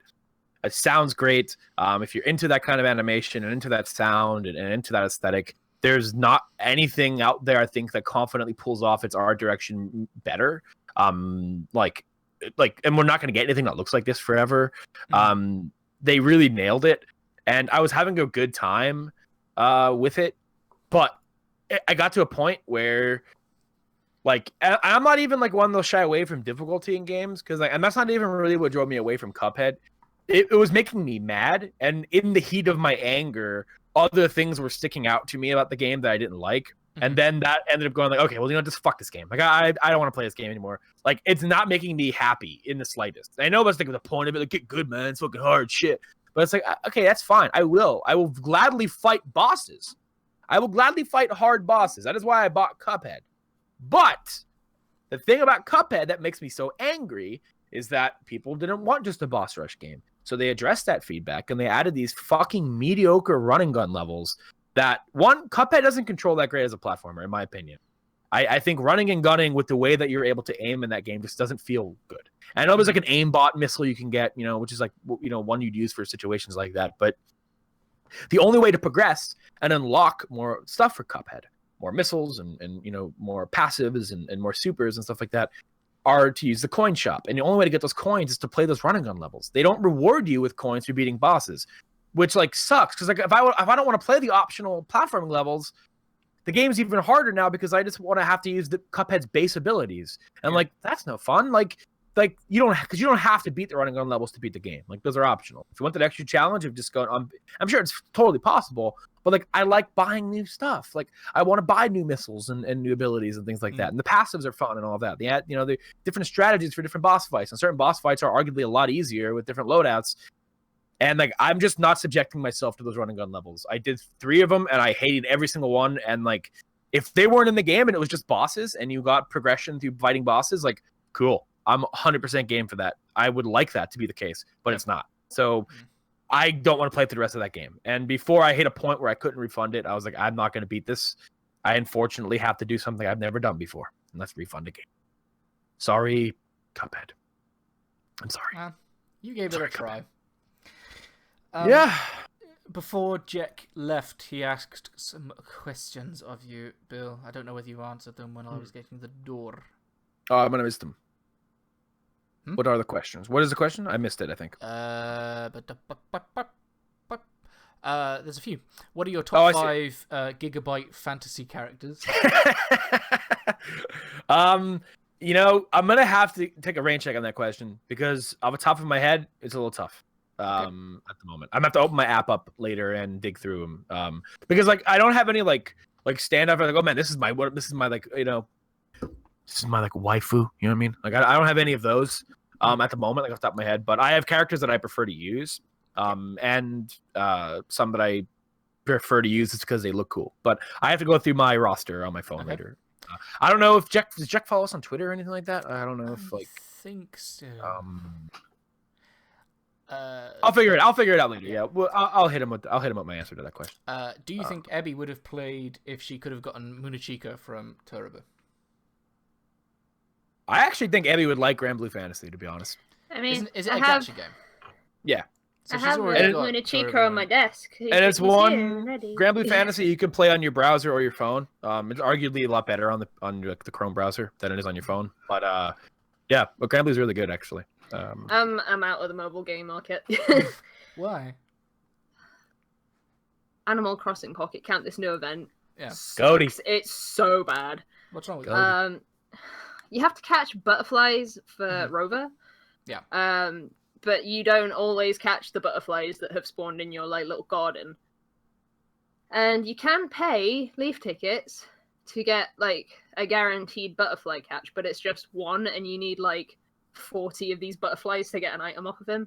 It's like They just showed off the new Lucio skin. Sorry. Link. Sorry. He's dressed as Link?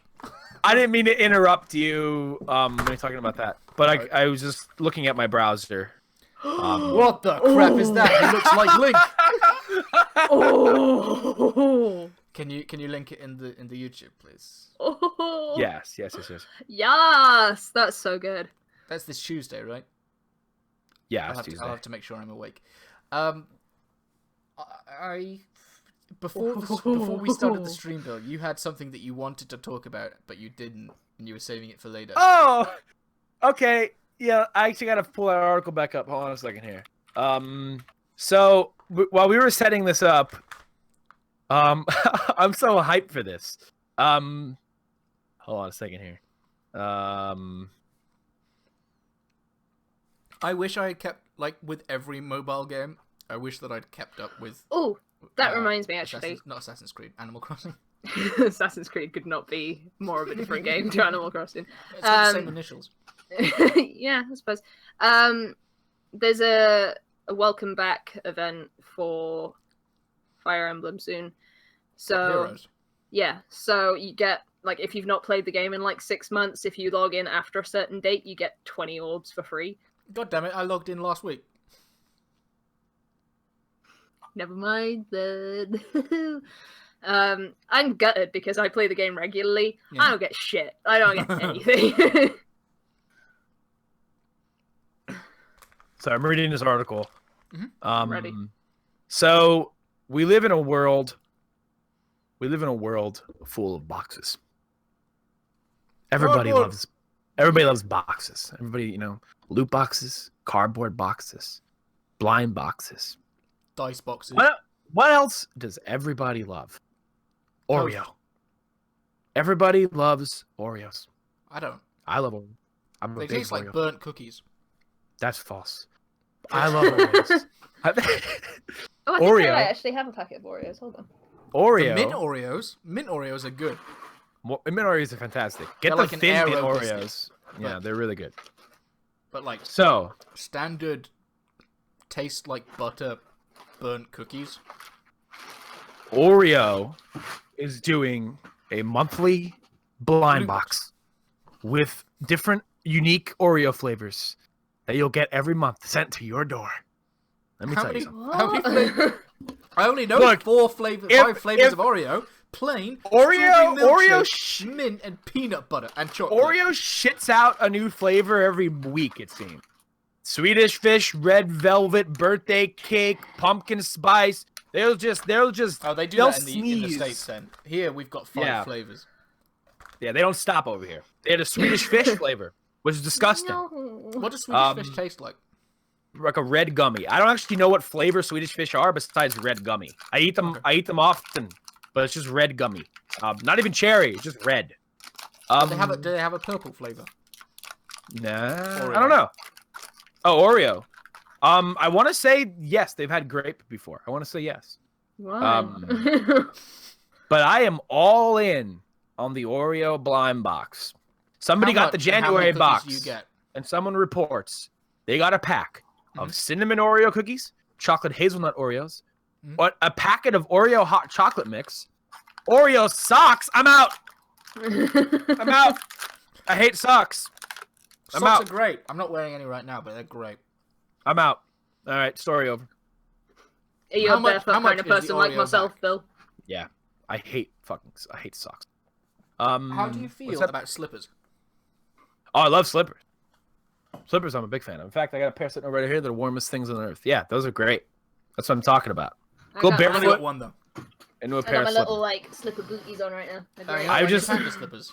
That's disappointing. Not panda slippers. You got panda slippers, didn't you? Gamer Oreos. I didn't notice the chat till now. Neo is asking if Oreo's doing the monster thing and making gamer Oreos. I wish. and because of a good point. You know, a lot of podcasts, you know, have sponsors with these loot crates and all that stuff, and like Japan Box, whatever the other ones are called, like Big Time Box. I don't know what they're called. Do I get a discount if I use a discount code for my favorite YouTuber? Hey, look, if we can get sponsored by the Oreo box, we can't get monetized by YouTube. We're not going to get sponsored by an Oreo box. Look, I'm not good friends with anybody at Oreo, but if anybody knows anybody like, who is, Mr. Oreo, we're like that. You know Mr. Oreo? Yeah. For real? Yeah. Where'd you Looks meet a him? bit like a minstrel. Is he British? Yeah. Because no one's known anything about Mr. Oreo for years. That's where I got my pipe. This is big. Hold on, this is big news. Hold on, I gotta tweet Obama about this. Hold on. for a Why are you split tweeting second. him? Why aren't you just texting him? Obama? Well, his phone's off. Oh, DM him. DM him. Yeah, I want to make sure he gets it. He Do you told want to get him me in the call? Obama. Is he on Discord right now? Yeah. Oh, yeah. You bugging everything up, Bill. Bill, you bugging everything. What happened to me? What the fuck happened to me? Oh my god, they were listening in. Okay, look. People just forget what you just saw. How the fuck do I move this I back over here? genuinely thought you were going to come back and be like, I'm Obama.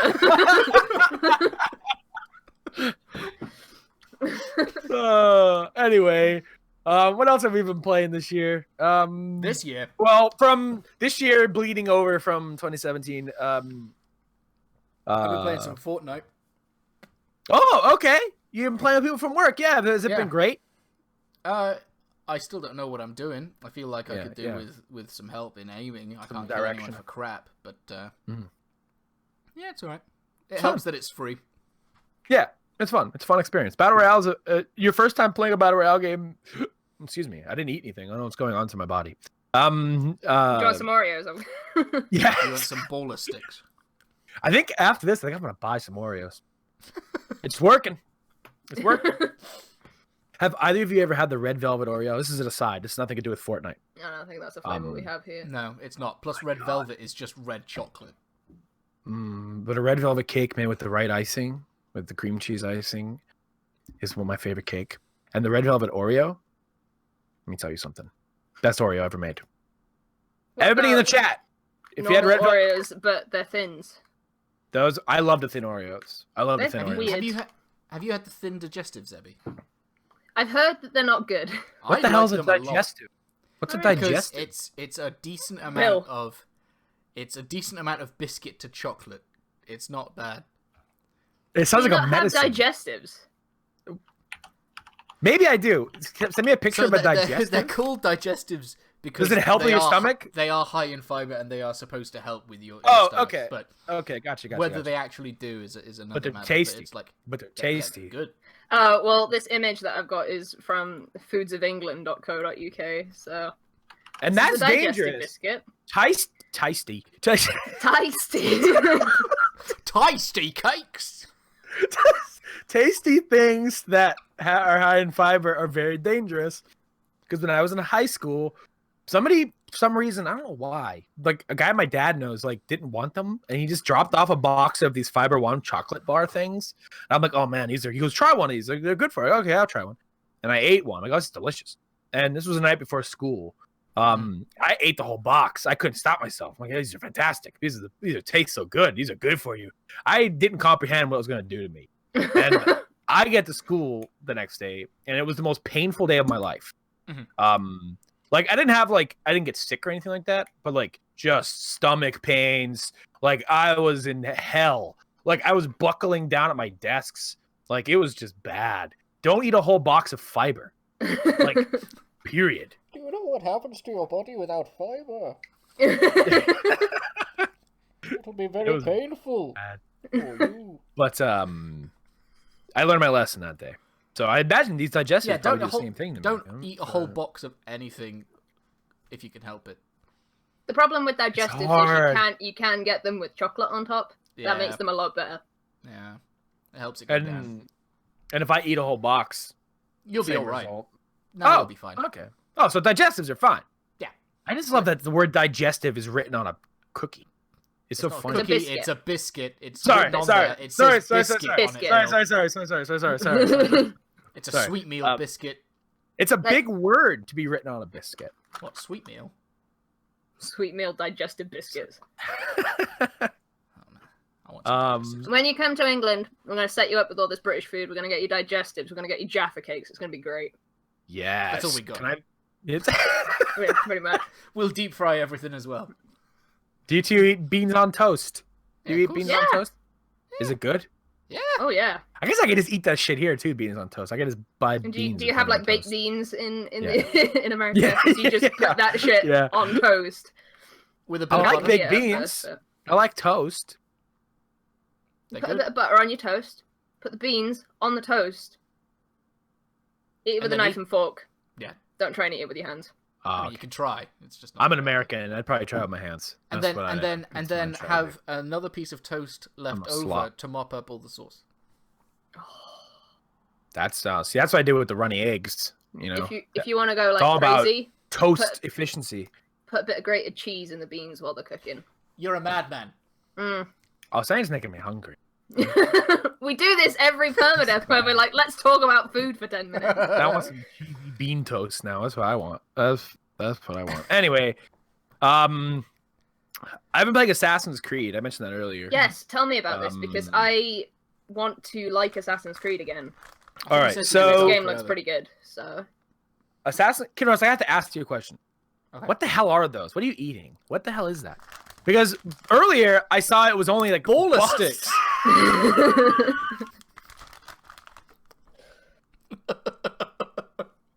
Don't you remember my comment of, you know how these are? They're baller.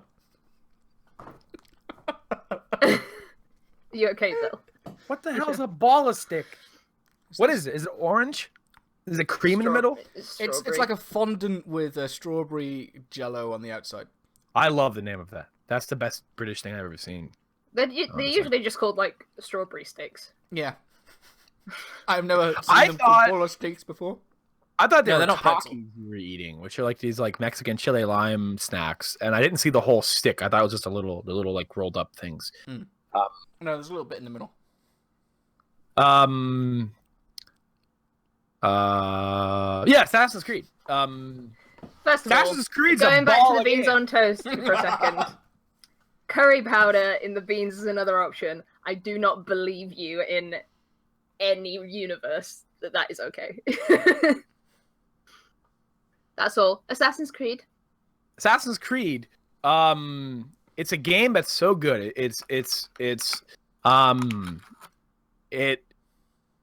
easy to digest. Like a After playing the last few Assassin's Creed game. Yeah, so Assassin's Creed's been in a tricky spot the last few releases. You know, Unity was kind of a mess on launch. You know, they patched it. Still a janky ass game though. I beat that game. It's janky as hell. Fun setting. I think they could have done that setting a lot more service if they didn't release that game as it were. Unity was the one in France, wasn't it? Yeah. The one yeah. where the faces were all missing and everyone was just eyes. Yeah. It was a horror show. I didn't beat Syndicate. I played a little bit of Syndicate. I have not very fond memories of Syndicate from a personal perspective, so I sold that game.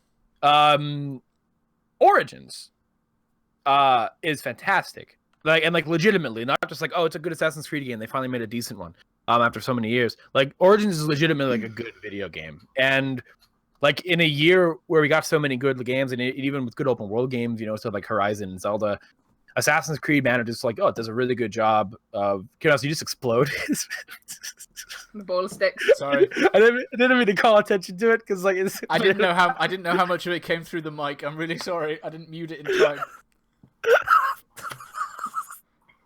I had to confirm it was you though, because I didn't know what the hell that was. Like, because I wasn't looking at the screen and I just heard like, is Cloverfield about to happen in my house? Like, like I just heard like a monster. Anyway, yeah. So they managed. So Assassin's Creed Origins, for anyone who doesn't know like what it's about, it is like the prequel to the series. Like this is like the Assassins aren't a thing yet. The Templars aren't a thing yet. Like this is in ancient Egypt. And this is the game leading up to the events of the creation of the Assassins and how they come to be. And Egypt is beautiful to explore. They do it's really open. Like, and what's so fun to explore about this game compared to like say Unity or Syndicate, is that those games felt like they're giant cities, but they felt really like claustrophobic in a way where like you're just bumping into buildings everywhere you go. Like everything's a fucking building. And the way that Assassin's Creed games used to control in the past, that's a bad thing because your characters in Syndicate and Unity just stick to everything like they're fucking made of glue. So if you go into your buildings, like your characters are doing shit you don't want them to do. Like, fuck, stop it, Arno, stop it. No, I don't want to jump there. I don't want to grab that. Stop it, you fucker. So that was my 50 hours of Unity. Origins, a lot more open. You're in Egypt. A lot of things are separated by large expanses of desert. So you have like this massive world to explore that feels a lot less video gamey in a way, because like you're not just surrounded by points of interest. Like it feels like Egypt. Like they did a really good job realizing that world, and the map's gigantic. I don't know if either of you have seen the map. I'm gonna show you the map. It's worth looking at. While I'm talking about this game, it's worth seeing the map. I just know that there's Final Fantasy 15 stuff in there. Yes. Oh yeah, Arden looks beautiful, as is deserving of such a wonderful man. This is the map. And for anybody in chat, here's the map. That looks huge.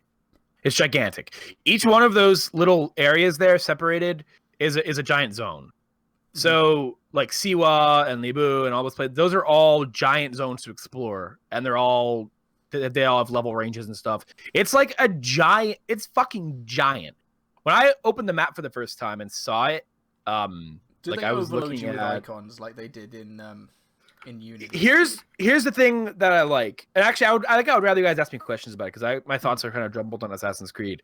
Is what's nice about this one compared to like Unity, where like once you open up France and Unity, like you were fucking bombarded. It's like you open the closet and there's tons of icons came flying out. Like somebody hasn't been cleaning their room properly for 15 years. Well, that's just been a Ubisoft problem because Far Cry 3 had that problem in like spades as well. What I like about Origins, and I believe this is the way The Witcher does it, is that a lot of points of interest are question marks on your map, and they aren't all jumbled together. Mm-hmm. So like, and that could be a double-edged sword because some of them aren't as interesting as others. Like you might go, oh man, a question mark, and they aren't all the same. Like one might just be an animal den that you have to clear out, and other ones might be a legitimate like fortress. So like it all depends. But that's the curiosity of exploring it. Is like it's not just like, oh, that's a fortress, I'm not going to do it, or that's the thing. Like, oh, let me just slowly go over here, see what this is. Everything's uncovered as you go instead of everything being thrown at you at once. So you're kind of revealing things at a natural pace rather than just like, oh, here's the map key, here's what everything is, let me go fucking do it. Make you feel real apathetic towards playing the game.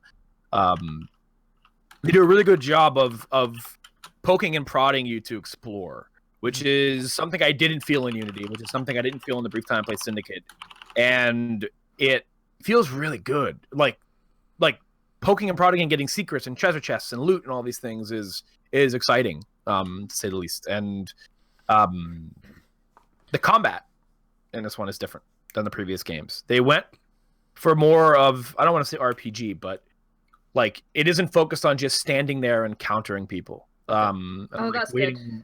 Yeah. In fact, countering is very hard in this game to do, and like timing's hard to get. So it feels a lot more like quick and actiony than.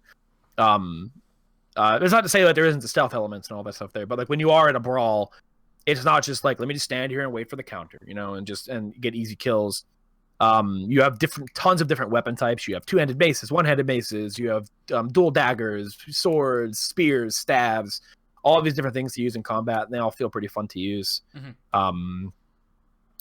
But yeah, it's good. So, as someone who tried to play, because I, like you, have to play everything in order, tried to play Assassin's Creed 1 and hated it for how it played and how it seemed impossible to do anything stealthy and the combat was painful. Am I going to find Origins to be a more pleasant experience in that regard, or is it still fundamentally the same as it was back then, but with a few tweaks here and there? I think you'll find it's a lot more familiar to the open world games that we've gotten since Assassin's Creed was a thing that aren't named Assassin's Creed. Okay. If that makes sense. Like So obviously it there's could still be the more like assassinations. Horizon-y than it was. Yes. Yeah. I would say it takes a lot more cues from like Horizon, The Witcher, and Zelda and things like that. And when it comes to like it's environmental exploration, because it's like I said, it's a lot more less focused on being in the cities, and there's a lot of focus put into the environment in the desert, which is like, you know, you're not really assassinating people out there in the desert. It's a lot of wildlife and a lot of cliffs and a lot of little hidden hideaways, and like underwater stuff, and you've got boats and stuff, and like there's a lot of things that I think it takes more cues from those than it does like its series lineage, and that makes sense too, because the assassins are not a thing yet, and like you're assassinating people for your revenge, like you're on a revenge mission. That's the storyline of this game. Your kid is killed, and you are back and ready to kick ass, and all that stuff. The story is actually really good. Bayek's a really good protagonist. I really like him. But yeah, I'd say you'd honestly, if you did like Assassin's Creed 1, that you would like it. I think it's a lot more focused of an open world experience from what we've come to expect from them, and not in like the bad Ubisoft way, and more of like the, hey, this is in a year where there is Zelda and Horizon, where like there are two open world examples of each side of the open world coin. Assassin's Creed manages to still be one that made people's list. It's really good. Okay. It's a really good game. Cool. I might grab it in a discount sometime. Yeah. That's probably best. Discounted, then. Yeah, especially if like you've been battered by the series before. It's best to make sure you don't pay full price in case you don't like it. But, and don't pay full price or buy it so that you've got to play it on through PC Uplay. Pick it up on a console, I presume, is probably the better way to go about it. Because aren't there like 4 layers of DRM on the PC? That I'm not aware of for the game. I don't actually know shit about that. I should probably start learning about that since I'm back in PC land. But I'm sure it runs a lot better. Uplay is just like another thing like Origin, where you really shouldn't have to download it. Especially if you buy things through Steam and then you have to authenticate them through Uplay. And for anyone wondering, if anyone's wondering, the real like modern day stuff is kept to a very minimum. So it's still there. Yeah, it's still there in a way. If that's not something you're interested in or you hate in Assassin's Creed, I wouldn't worry about it. But it's still there. Kind of. Well, luckily Desmond's been gone for a while, so I thought it was like strange the way they did it in 4, but I haven't played a game since 4, so I just sort of assumed that it wasn't as Was that where they heavily focused the on video game company? Yeah, like Abstergo were hiring people to go and live out their ancestors' lives for video games and movies and stuff. It's really odd. It's funny to me that I almost admire it that they just don't let go of that real world shit, because it's like, I guess like it's like this just makes Assassin's Creed. Like there's always this weird underlying sci-fi element to the games. But like it was always the thing that turned me off, because, you know, granted, you know, Ezio's story is separate from Altair's story. There's still the through line of Desmond, and like I like didn't want to play the first game. I could have got a recap. It's like there's that, like, I can't just jump in and play. No. Whereas nowadays you can. Like they don't give a fuck. They don't. every new Assassin's Creed game, the real world stuff is not connected. So like, Yeah, that's nice. Or is it? That was one of the things that like really fucked up the original like Desmond storyline, because you had like to play 3, you had to play 1, 2, Revelations, and Brotherhood before you could play 3 and get like a proper handle on the closing of Desmond's story, which fucked me off in a way as well, because there was so much emphasis on Desmond's story that it was kind of boring. Like, I got towards the end of the game, and what you were supposed to do is you get these like crystals throughout the game, and you're supposed to place them and get like a little bit of cutscene, but it never like instructed me to do that until the end of the game. So I had straight up 45 minutes of straight lore about Juno and the thing that was going to destroy the world and whatever. And it was the worst end to that game. It was so boring and just completely would have killed any interest I had in Desmond's story whatsoever. So happy that he's gone, happy that there's not like a focus so much on that anymore. Yeah, it's there, but it's very. I think it's just there to still kind of ground Assassin's Creed. Like, it still takes place in that world where Abstergo is still a thing, and I guess they have to show it in a way, especially since this is the beginning of the Assassins, and like that, all of that stuff ties into the real world stuff in a way. So like, I guess it's always still kind of always going to be there, but not in the same way it used to be. They put less emphasis on. I think they realized too, and that's the thing with Origins in general, is they realized a lot of things that were wrong with Assassin's Creed over the last 2 or 3 entries, and we're like, you know what? Like, I shouldn't say 2 or 3. I hear Black Flag's really good, but so did the extra year off pay off in your opinion? I think so. I I've seen think that it's still like a little immeasurably bit buggy, but I guess that's to come with a massive open world game. I mean, Yeah, 4 it's gonna was happen. ridiculously buggy as well. So yeah. It's a lot less jank than Unity was, and to the point where I wouldn't call it a mess or anything. Like, I haven't experienced anything in my time playing it so far. I'm sure I will. It just happens. Actually, no. Well, just like stupid like NPC bugs where a guy is running in place, or stuff like that. But yeah, I think the year off paid off big time for them. I think they have a lot of goodwill series right now. A lot of people like it. A lot of people are interested in it. I think. Well, the interesting thing here is that when me and my dad went to the Mario Odyssey midnight launch, we were actually the only people there for Mario. Everyone else who was there for Assassin's Creed. Wow. So it's still got like some pretty dedicated fans. But I wasn't expecting like a Mario midnight launch to be like full of people, because it is inherently a family game. So you never know, but whatever. Dio brings up that Sonic Mania was last year. I hear that Forces was pretty good too. You being sarcastic? Why they gotta do that, man? I guess you get one side of the coin with Sonic Mania that everyone loves, and then you get Forces, where I picked it up in the shop, and the shop attendant went, "Don't buy that game. That game is not very good." Here's what makes me feel bad. When bad. a shop person tells you not to buy something. He said literally, the game is you push a button and it plays itself, and I'm like, oh, okay. Wasn't planning on buying it anyway, but here's what makes me feel bad: is there are people who love that shit. Like, they love that 3D Sonic stuff. Like, clearly, because they keep making them. Yeah, they love it. Like, and these people are happy. They love like edgy Sonic. They love them kissing women. Like, they're into this shit. They got DeviantArts for days. Like that. Like, they finally got their OC.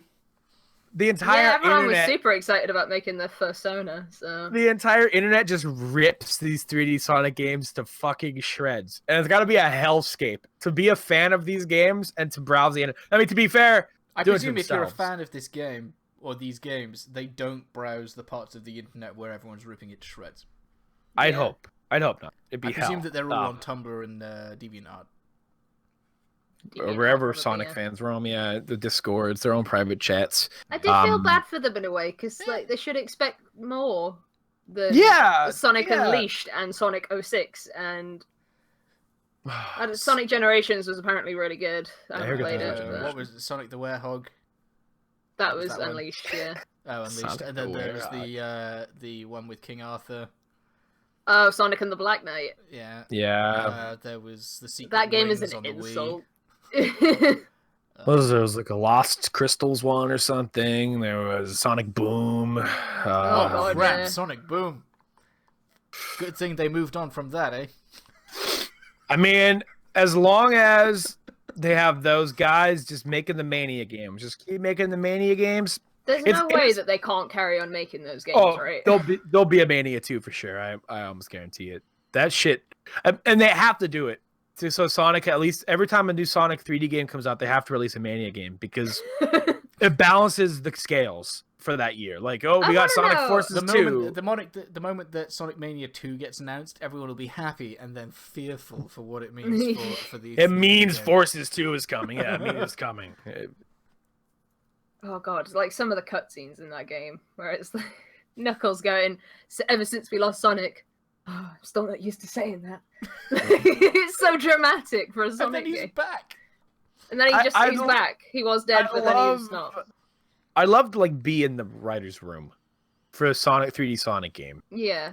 I guess it is difficult to make an interesting story for a Sonic game. Yeah, clearly, you know what because they've not done it, so... The solution is you go the Mario way and you don't really have a story. Could you imagine if Mario went that direction instead of the direction Mario went and Sonic stayed simple? Like if Mario was talking and he was like, I just haven't been the fucking same since Yoshi died. But you know what? We gotta save Princess Peach from Bowser. Kicked him into that chasm for the 25th time. I thought he'd come back. Guess not. Like in the background, like Peach's castle's on fire, and like Mario comes walking out. He's fucking ripped.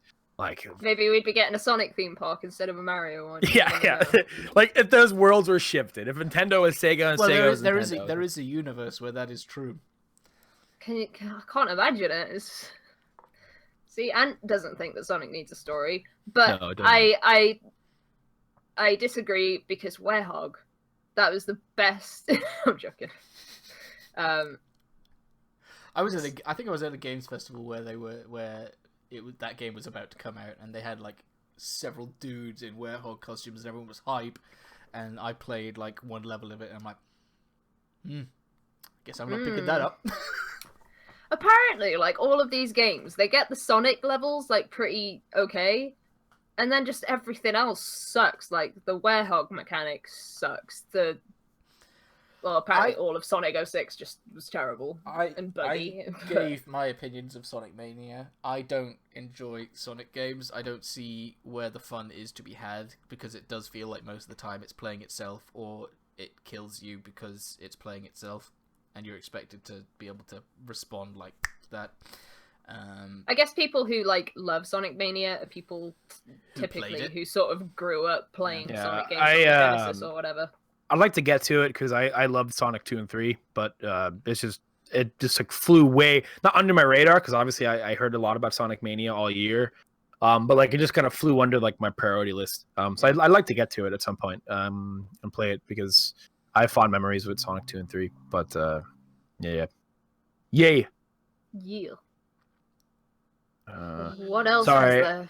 I just got a text to ask me if I want French toast. I can't eat it right now. Hold on a second. I mean, you can. French toast does sound great. You can eat French toast. I was eating Oreos. I think we're good. I was eating bowler sticks. I've not been able... Like, I am disappointed in how little I have played in the last 2 months, but... Do you get, like, January fatigue? Because I get January fatigue when it comes to video games, because I rush to play a lot of stuff in December that I'm like, I need a break. I don't want to play anything right now. I think I have fatigue throughout the year. Like, I go in spurts of playing a ton of games and then burning out. I need to pace myself better. I just keep going. I've got like 6 games on the go right now, which is just impossible for me. But I've been playing a lot of mobile games. Just silly little mobile games. I've been playing a game where I'm running I can't even remember the time period. But it's in Japan, and it's like a little old tea shop serving food, and you're playing as the grandma because the granddad's sick, and she's learning how to make rice balls and toast. That reminds me. I did play... I've got to tell you about my new game that I bought with my Christmas money. Mm-hmm. Because I wanted a game to play at Christmas. You know how people like have... There's like Christmas themed games that you pull out once a year or whatever. People have those. Yeah. I got one, and it's called... Oh god, what's it called? Waifu or Laifu. It's not Waifu or Laifu. I'm gonna have to load up my Steam. It's basically must be. Tinder for anime and video game characters. Oh, okay. My screen's gonna get dark in a second. I started playing Call of Duty. The first ever Call of Duty I've played. It's hard. I'm not good at it. You playing online, Kinross? I'm playing the campaign at the moment so that I can learn how to play Call of Duty before I get kicked to crap online. Why? You playing on PlayStation 4? Yes. No, let's play Call of Duty one day. Let's go. Oh my god. Bill's Let's asked play me some to play a game. That means that I Let's might play some- actually play it. Let's play some Call of Duty. Okay, my Christmas game. Yeah. Is called Delicious Emily's Christmas Carol. Is it a VN?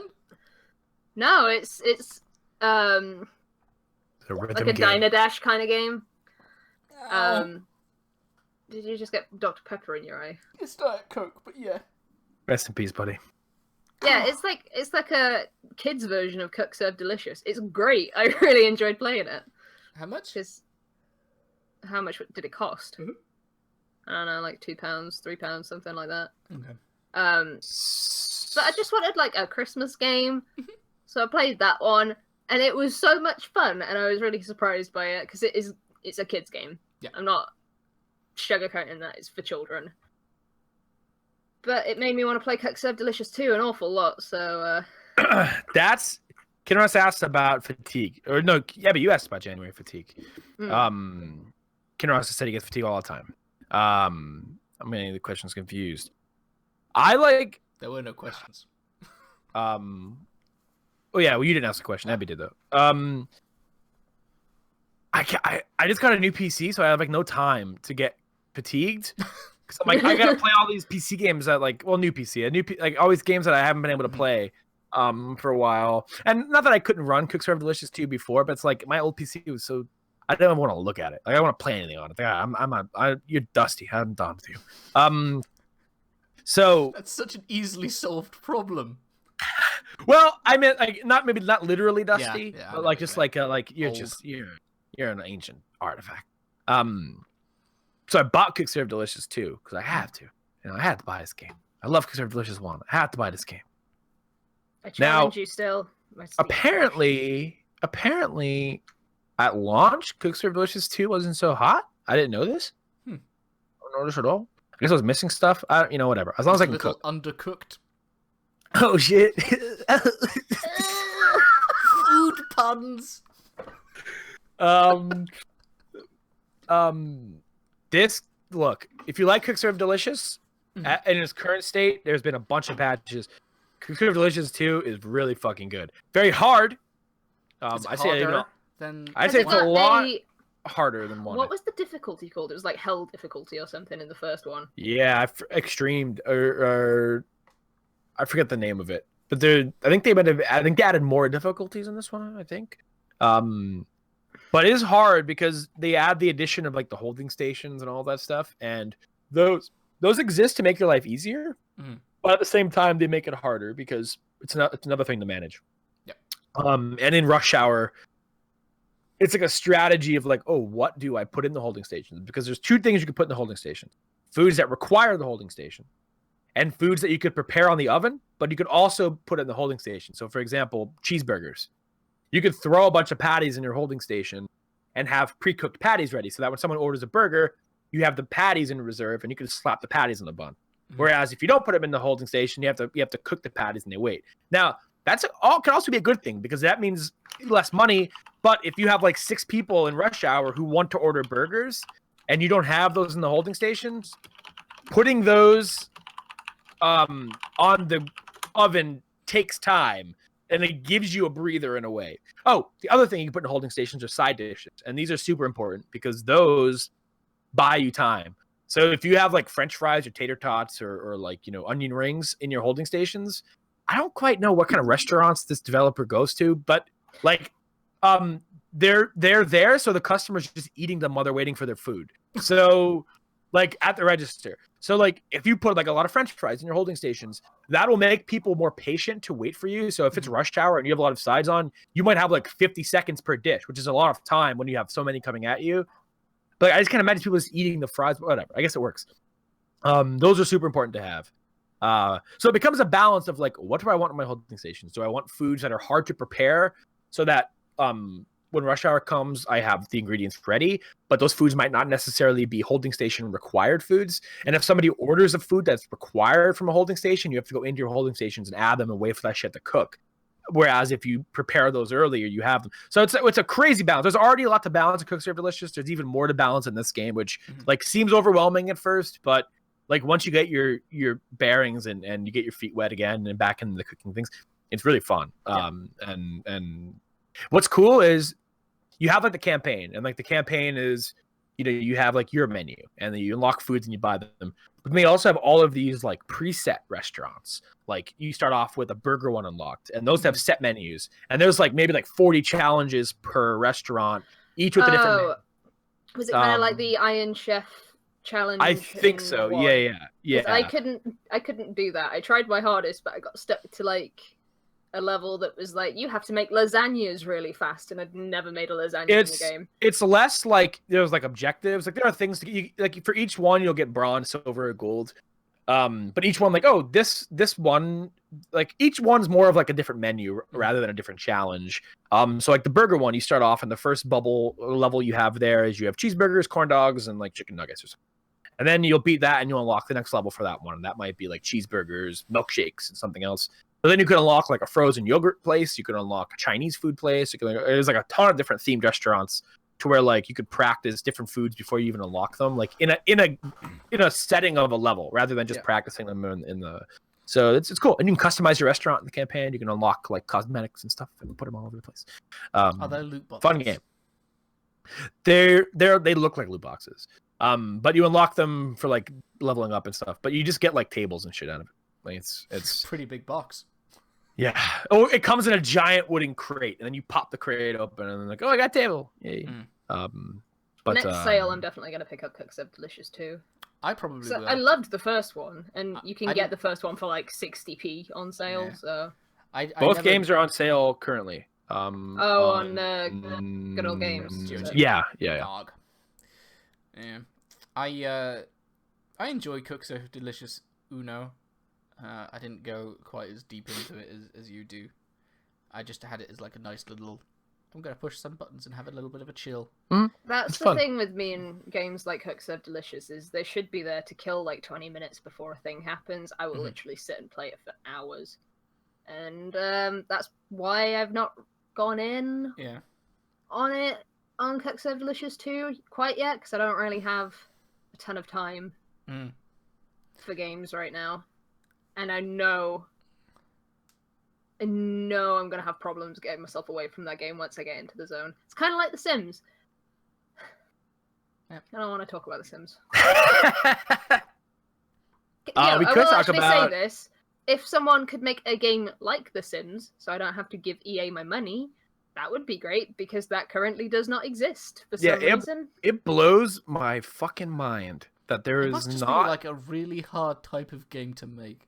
Or they cornered some shit with licensing and copyright. I have no idea, but they haven't cornered the market on life sims. Like it just blows my mind. But there's nothing that that like directly competes with the Sims. Like there are other life sim games and other things that let you live a life, like Animal Crossing and Stardew and Harvest Moon and all this stuff, like Rune Factory. But like nothing that's like, oh, I have a job, I live in a house, I get married, I have kids. Like, and it keeps going and going and going and going and going and going, and it plays like The Sims. How the fuck has that not happened? I have no fucking idea. I also want to do a thing. No clones. Alright, so The Sims 4 has the base game. And then it has the following content packs. And I'm going to just read them all out. Okay. The Get Together pack. The Get to Work pack. The City Living pack. The Cats and Dogs pack. The Outdoor Retreat pack, the Spa Day pack, the Parenthood pack, the Dine Out pack, the Vampires pack, the Backyard stuff, Movie Hangout stuff, Kids Room stuff, Vintage Glamour stuff, Luxury Party stuff, Perfect Patio stuff, Cool Kitchen stuff, Spooky stuff, Bowling Night stuff, Romantic Garden stuff, Fitness stuff, Toddler stuff, and Laundry Day stuff. It's 22 things. Several of them containing the word stuff. The lowest price for one of these packs are the stuff packs, and they cost at the very least $10/£10 each. So you're looking at least an additional £210. The benefit to Sims on PC, at least, is the mod support. I was gonna say you could pirate it. That's not. Yeah, well, the answer.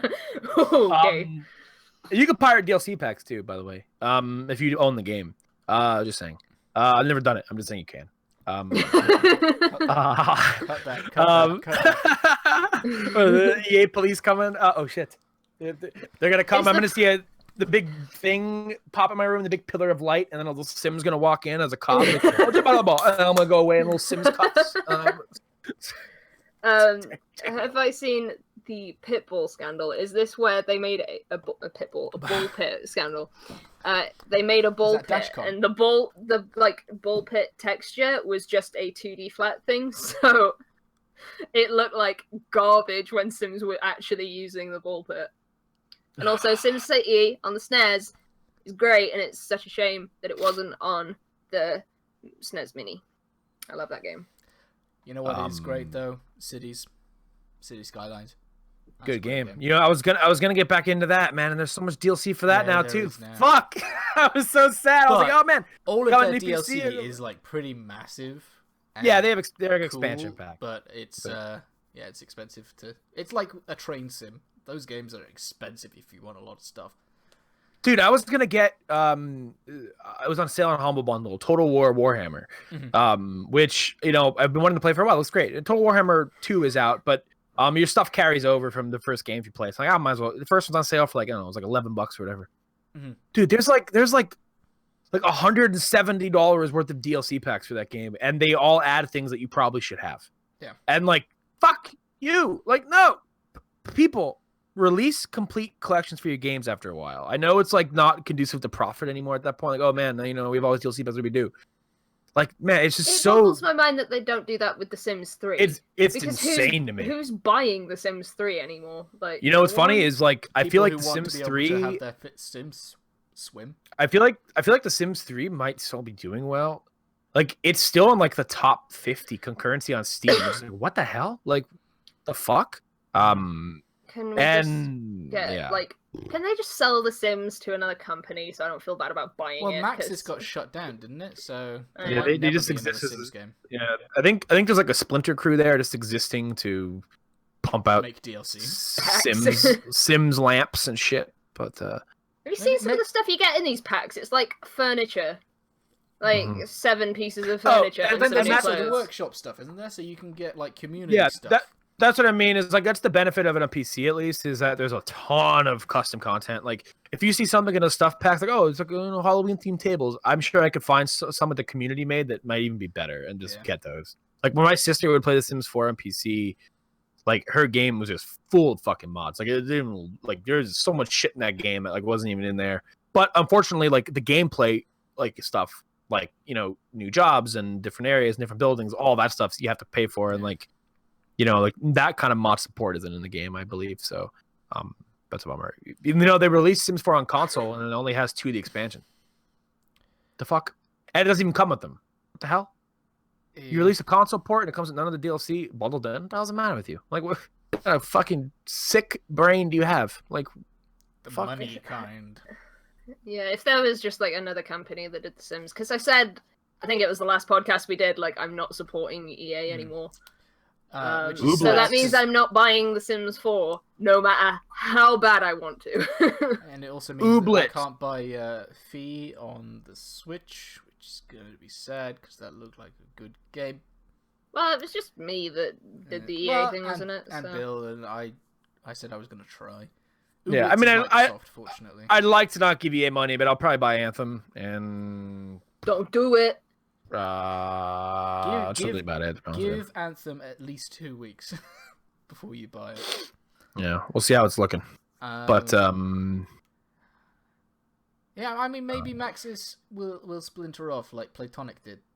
except maybe they'll do a little bit better. Yeah. Dude, if old Sims devs like Will Wright came back and they like made a game like that, like similar, kind of like what happens with like Torchlight and Diablo, and like those guys end up coming back and doing something of their own that's similar, but like there might be something in his contract or others' contract that's like, you can't fucking do this, you fucker.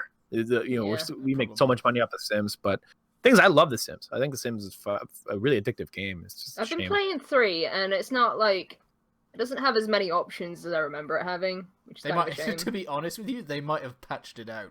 There's 1,000 That's expansion packs to Sims 3 that add everything. Yeah. Which is always And funny they're to all me. still full price. Every Sims game resets itself. Everyone's got a pets expansion. Like, just add the dogs into the game. Like, add them into the game permanently. Why they got to release an expansion pack for the pets every time? It's the same thing.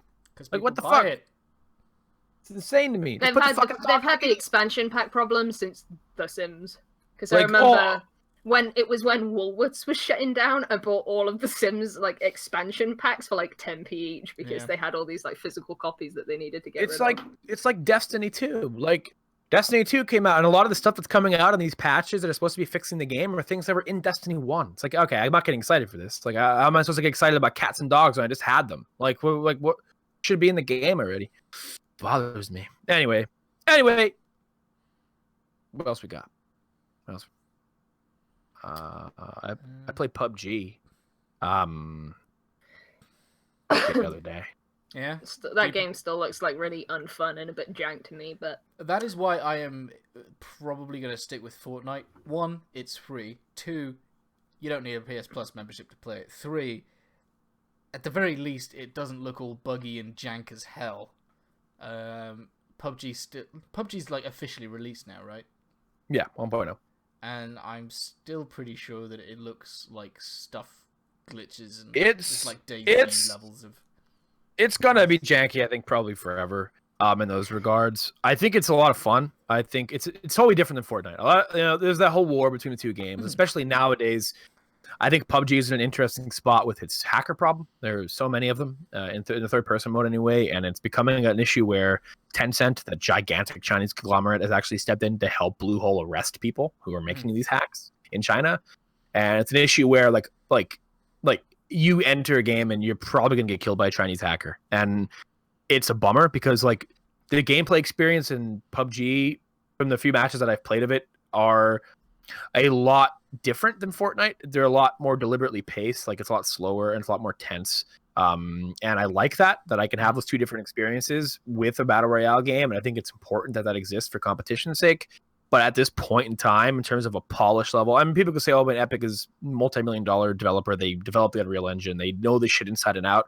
But also, I mean, Bluehole's making wads and wads and wads and wads and wads of sick fucking gash that, like, maybe it's time to I don't know, examine some of the things wrong with it. But the hacker problem is the biggest one for me. I could deal with some jank, but like when I spend 25 minutes into a match and I get to the final 10 and I get killed by some aimbotting guy, like that just takes so that is dying is one thing. Like I don't feel like I waste my time when I die in a battle royale game because, like, whatever, it's gonna happen. You're not gonna win every match. But when I died to a cheater, then I did waste my time because I had no chance to win to begin with. Yeah. And in a game like that, it's so detrimental.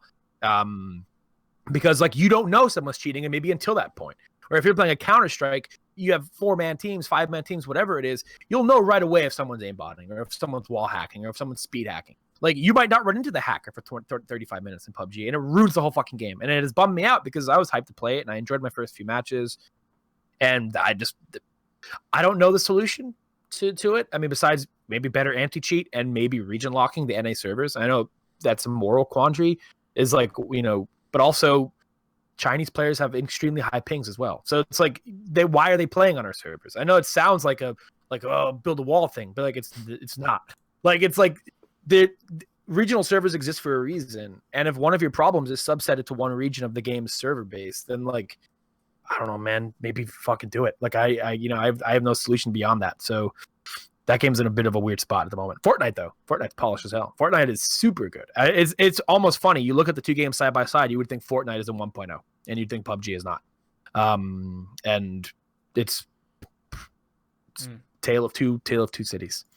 And then there's Paladins Battle Royale that's coming. When's the Overwatch Battle Royale coming? Because I feel like that must be right around the corner. If Blizzard makes a battle royale game, it will be fantastic. Will it though? Yes, Blizzard has never made a bad game, in my opinion, in their history. I don't know. A lot of people really don't like Heroes of the Storm. I mean, one could argue it's not a bad game though. Well, yeah. Like in terms of it being like a oh man, Dota or LOL. Yeah. And I think it exists to serve a different MOBA audience, like me, for example. It like that's the MOBA I would play if I was gonna play a MOBA, because it's not as You should, Bill. It's fun. It's not as before. Yeah, we played. I thought we we played with didn't. Andy. To get the skins for Cop yeah. Diva and all that stuff. Yeah, we did play with Andy though, and that was like 10 games of hell. I think you only played 2, to be honest with you. Never Blizzard was hiring people with vehicle experience for first-person shooters. There are vehicles in battle royale games. There are vehicles in lots of things. I was actually talking about. I wish Blizzard were the ones to make Destiny, not Bungie. That would have been much better. But anyway, Well, that's what Titan yeah. was, isn't it? Yeah, I would love a loot game based in Overwatch's universe, like a single player game like Borderlands, but set and like the Overwatch stuff is there, and you're a new cadet in the Overwatch team and everything. Like that would work, and I wish they did that. So an Overwatch-themed Diablo. Yeah, basically, because I think Blizzard does loot itemization really well. People can argue, Diablo in its current state. I think Diablo in its current state is fantastic, but other people argue that this is an endless carrot. But I think they're good at making you feel rewarded with your loot system, with their loot systems and a lot of their stuff, and I think they would do that really well. Where like I want to play a loot shooter, and my only hope is either to hope Destiny 2 gets good or Borderlands 3 is great. But anyway, Overwatch story mode. That is the thing that I want the most. I think that will happen. Day one, That and that new Lucio skin. but everyone's like, nah, it's going to be through shorts and comics. And NeoA says, yeah, Diablo 3 was pretty shitty at launch, but they fucking gutted that shit. Auction house. It's a funny tale of like that. Diablo 3 has had a fun path to follow. But I mean, they don't allow something to stay shitty with their name on it. It's something that I think Blizzard is well at. Like, Yeah, it's just a shame that it, starts it. Yeah. yeah. I mean, they don't. That doesn't fix it. Fix it before it comes out. I mean, yeah, that's the ideal situation. But I mean, like it was a case of just misguided direction with Jay Wilson in that game, and once that game changed hands, and this shit sucks. But luckily for them, it doesn't always happen. Like like that's maybe one of their first giant blunders was Diablo 3's launch. And not a bad track record. But yeah, PUBG, I like it, but it's just I don't play it as much because I don't want to get killed by cheaters. Yeah, which is unfortunate. I don't think I've played much else. Yeah, like this. Oh yeah, NeoAce. I know you're just playing devil's advocate. I know, and I was gonna bring up Diablo 3's launch because like that is one of like the Blizzard blemishes. Like that is like one of the things where it's like, okay, Blizzard never fucks up. It's like, yeah, they do. Like, and that's one of the biggest cases because that game was a mess for a while. Like, it wasn't like they fixed that shit right away. It just needed some tweaks and tunings. Like, Diablo 3 was rocky with its servers. It was rocky with its itemization, its difficulty curve. Like that, the game with the real money auction house. That game was not very hot for a while. But yeah, what are you gonna say, Abby? Sorry. If we are like out of things to talk about in terms of like new things we played, I had one more question for you guys. Sure. Yeah. What are your gaming goals for this year? Oh, you mean like a resolution? Like a resolution. Okay. I actually was gonna bring this up and I forgot in the beginning of the show. But I thought it'd be a good way to end it. Yeah. I have two things. Two things that have plagued me forever, and it's a very human issue. One is to not be afraid of starting multiple games at once.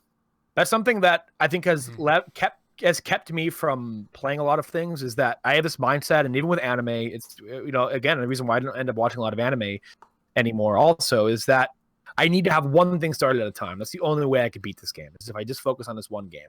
And then let's say, I stall out on that one game. I don't ever get to anything else because it's taken me way too long to beat this game. And it's like, just spread it out. Just, the nice smorgasbord. Yeah, it might make you unfocused, maybe. It may, I have taken breaks from games and come back to them and like, what the fuck am I doing? But like right now I'm playing Assassin's Creed and Zelda, and I started Rabbids, and I'm playing Dead Cells and Hollow Knight. It's like I'm spreading myself too thin maybe on paper, but like I'm having a lot of fun jumping between them because there's a lot of variety and there's so many games. It's like if I just focus on one at a time, especially now that I come home from work and I don't have as much time as I used to, it's like I'm never gonna play anything. Like if I don't do that. So my goal is to not continue to not be afraid of that, because that's up until now, that's all I've done is play one game at a time. I mean, it minimizes burnout as well. It's been, and then like I don't want to feel like I have to force myself through something too. Like, oh, I have this game and I'll only play it if I beat this. And it's like, man, like that might make me resent game A, so I can, so it's like, just fuck it. I'll just play everything. Who gives a shit? I spent money on them. I must install them. Second one is one that, you guys know me. I'm very spoiler sensitive, like to a degree where like it's sometimes like irrational, like stupid little things will ruin things for me, and I won't finish things because I've been spoiled on them, which is pointless. My goal is to not let that bother me as much anymore. So do you want me to spoil one game a month for you? So this is the project. This is my project, okay? Is this what I want to do? Is I want to pick one game this year. Okay. Not something like Red Dead 2 or anything like that. That shit I'm going in blind. But I want to pick one game this year that I have an interest in. And wait for it to come out and spoil it for myself and play 6. It. No. Those games, no. Something like I don't know what the fuck it's called. Sonic Forces 2. And Asker brings up a good point too. Is like I've rushed to play games to avoid spoilers, which I think is in my. And yes, that has happened some.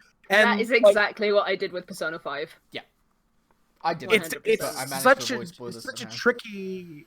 a tricky line. Is like with Persona, is I beat Persona faster than I've ever beaten a game that size in my life. And one I could attribute it to I was unemployed at the time, which helped tremendously. That was the perfect game to come out while I was transitioning between layoff and new job. It's like, oh, fucking perfect. 100-hour game, let's go. We did also have like a pseudo schedule. Missed, but I also like really didn't want to get spoiled on that game. So it's like I want to try to beat it as fast as I humanly can because the internet is talking about it and everyone's talking. And like in order for me to go on Twitter, like I'm gonna get spoiled on things at times. And certain things I'm like, I gotta beat this like before like I can go on the internet. Like, and I was spoiled on some Horizon bits. I was, and it's like, it's a bummer, but not once in my life they certainly take the wind out of things, but I've been spoiled on Game of Thrones. Oh, I probably fucking count on 3 hands at this point. It's just the nature of that community around that show and the books and everything. Like they just love it. They love just sticking the dagger in you when it comes to spoilers. And it's so infuriating, but like that time when they stuck a dagger in. Every time that I've been spoiled on Game of Thrones, it's never necessarily ruined the content for me in the way that like it does when I first find the spoiler out, where I'm initially like, oh no, like, but when I watch, like, man, that was really good. And I've seen that series like 4 or 5 times at this point, and each time I watch those moments, they're still great to watch with knowing what's going to happen. So I want to take a less drastic and like dramatic drama queen approach to spoilers, where it's like, oh, I know something from the ending, I'm never playing that game I wanted to play really badly. And it's like, I don't have to feel that way. Like the game, there's still like 60 hours of game there. And what I always think about is, well, those 60 hours are leading up to this moment. And maybe those 60 hours now aren't as impactful, or a lot of people say the journey, not the destination. But to me, like those reveals are part of the journey. You're working towards that destination. So like, if you know something, it's different. You're coming at it from a different angle, but it doesn't necessarily ruin it per se. And that's what I would like to do in 2018. Is like, yes, I might know a thing, but there are still hundreds of people who make these things that implement systems and mechanics and moments and things that aren't just the twist or the plot reveal or the ending. And like I've known Ares dies in Final Fantasy VII for 20 years, and I like it doesn't really, I still want to play that game. Like things like that where it's like, oh, how does that happen? I don't know. So that's one of my goals, because it stresses me out way too much. Spoilers stress me out way to the point where like I get headaches. just trying to avoid them. And I think I put more stress on myself doing that than just saying fuck it and playing the games. Yeah. So yeah, I think Persona 5, like as an example though, was like a really special case though, because as soon as Atlas said you can't stream past 7.7, everyone was like making Twitter accounts that were like atting people who mentioned Persona 5, saying, by the way, this guy is the bad guy. And Atlas made it worse. Reveal. Yeah, they made it worse. Like they went in full on spoiler phobia territory with that game's release, and then like it made it the perfect troll target. Yeah. Like one, to troll Atlas because that was a really stupid policy.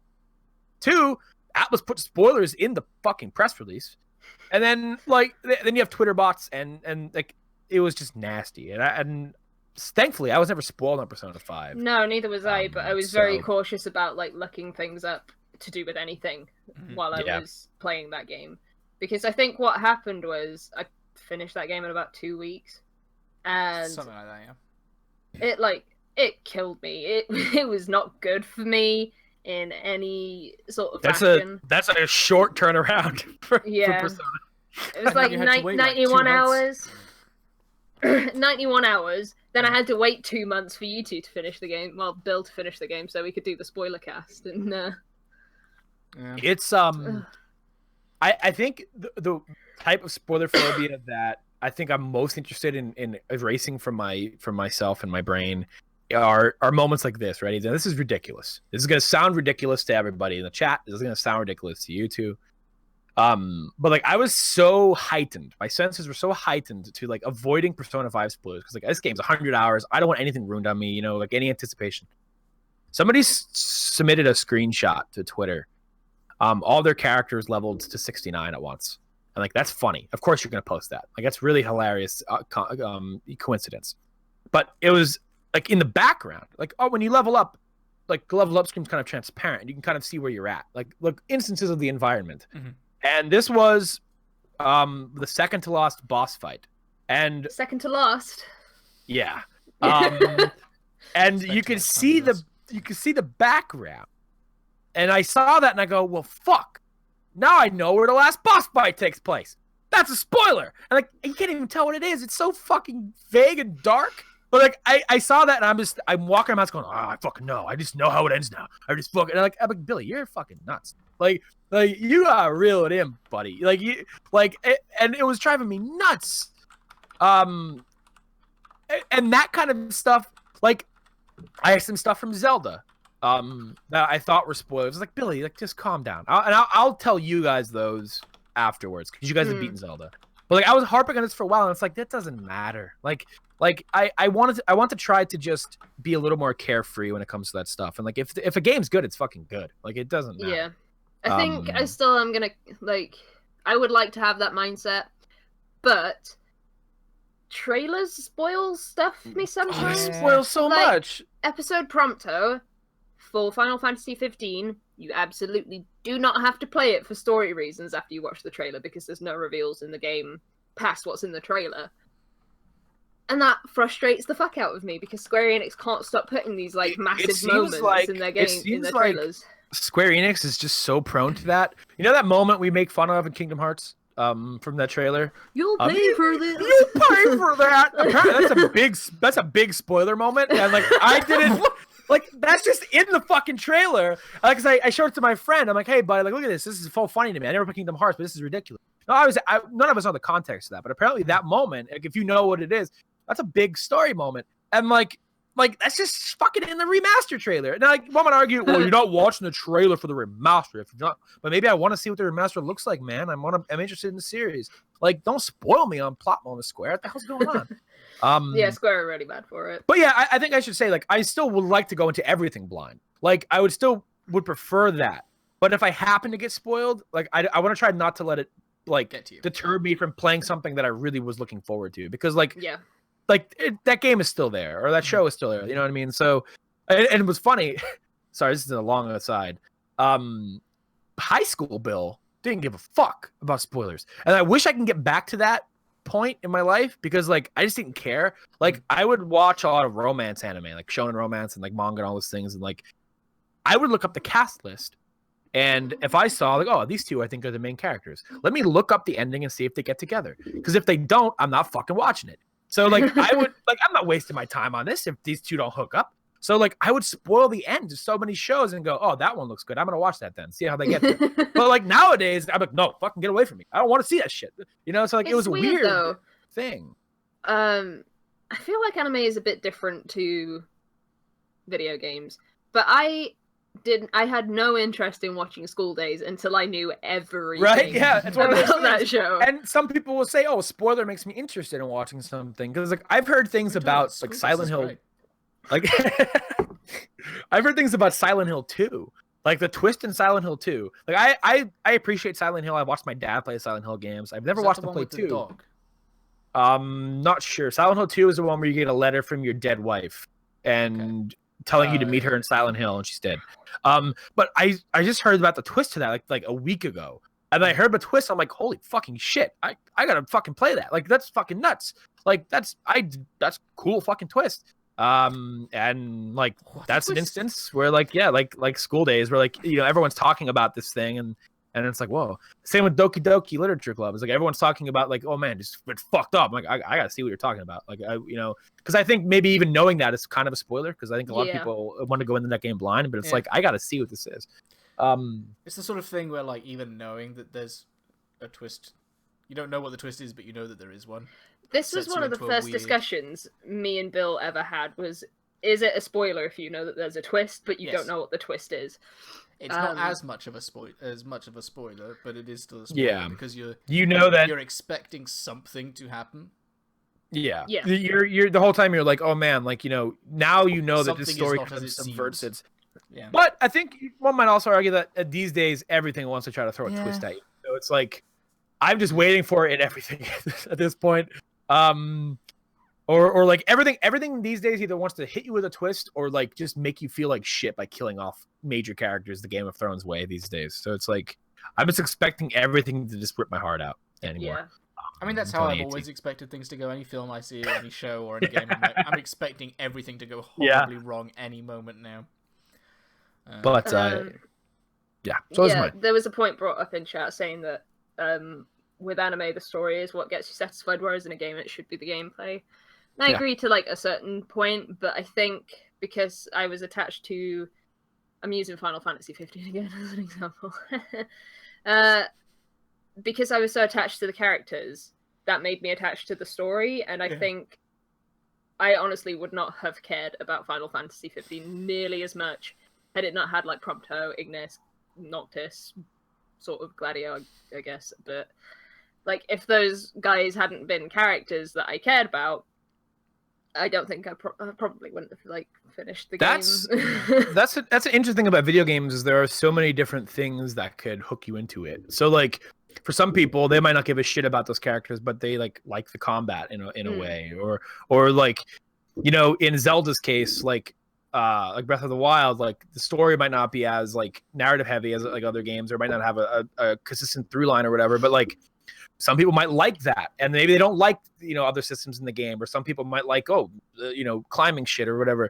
So it's interesting that like for Abby, Final Fantasy 15, like I agree, that's for me too, like Final Fantasy 15 would be nothing to me without that cast and all that, because like to me like the storyline itself isn't as consistent throughout, but like it's totally excused for me because I love the party.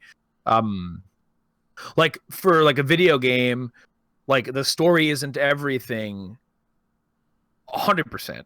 But I think for a lot of stuff, like if you could spoil in Heavy Rain, like that's it. Like, that game is its story. That's an exception, of course. Not every game is like that. Like Life is Strange. You can spoil Life is Strange. Oh, like, do you think it's going to be bad when Detroit Becomes Human comes out? And spoilers? Spoilers, yeah. Especially because everyone wants to rip David Cage's head off. Yes, people are going to spoil the shit out of that game. Spoiler, they do not become 100%. human. And like I'm one of the few people I think who's like looking forward to that game like a lot. Yeah. To be honest, I think it looks good, but I loved Heavy Rain, so yeah. But yeah.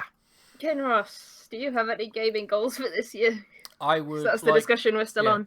I would like to get a golden gun in Overwatch. Yeah. And nice. I would like to finish a higher percentage of the games that I start.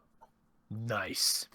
There's a lot of games that I'd say I have finished, like Fire Emblem Warriors. I have finished, but you haven't no, finished. I haven't played. Like I was saying in my list and the episode previous, that there's a lot of games from last year, in particular years before, that I've not played as much of as I would like. But for whatever reason, I've just stopped playing it because I guess I feel like I've reached a good point to then move on to the next thing. I'd like to get more bang for my buck. Yeah, that makes sense. I'm not gonna say that I want to do it to a specific number of games, but just generally a higher percentage, because I have so many games that are technically like half done or whatever. Yeah. So I think the only thing that's like left hanging for me is Xenoblade. Yeah. That's the only thing that's like hanging over me right now. What is funny, but what have I done? I misunderstood Neo Ace in the chat earlier. I thought he muted us so he could fucking play Persona. Not because he didn't want to be spoiled. I read the chat earlier. I'm like, oh, he's going to play Persona. Like, right on, man. Like I do the same. I think I would mute me too to play Persona. But I realized he didn't want to be spoiled. Yeah. Yeah. Sorry. I was reading chat. I'm like, oh man, I misunderstood that completely. Like 20 minutes. Anyway.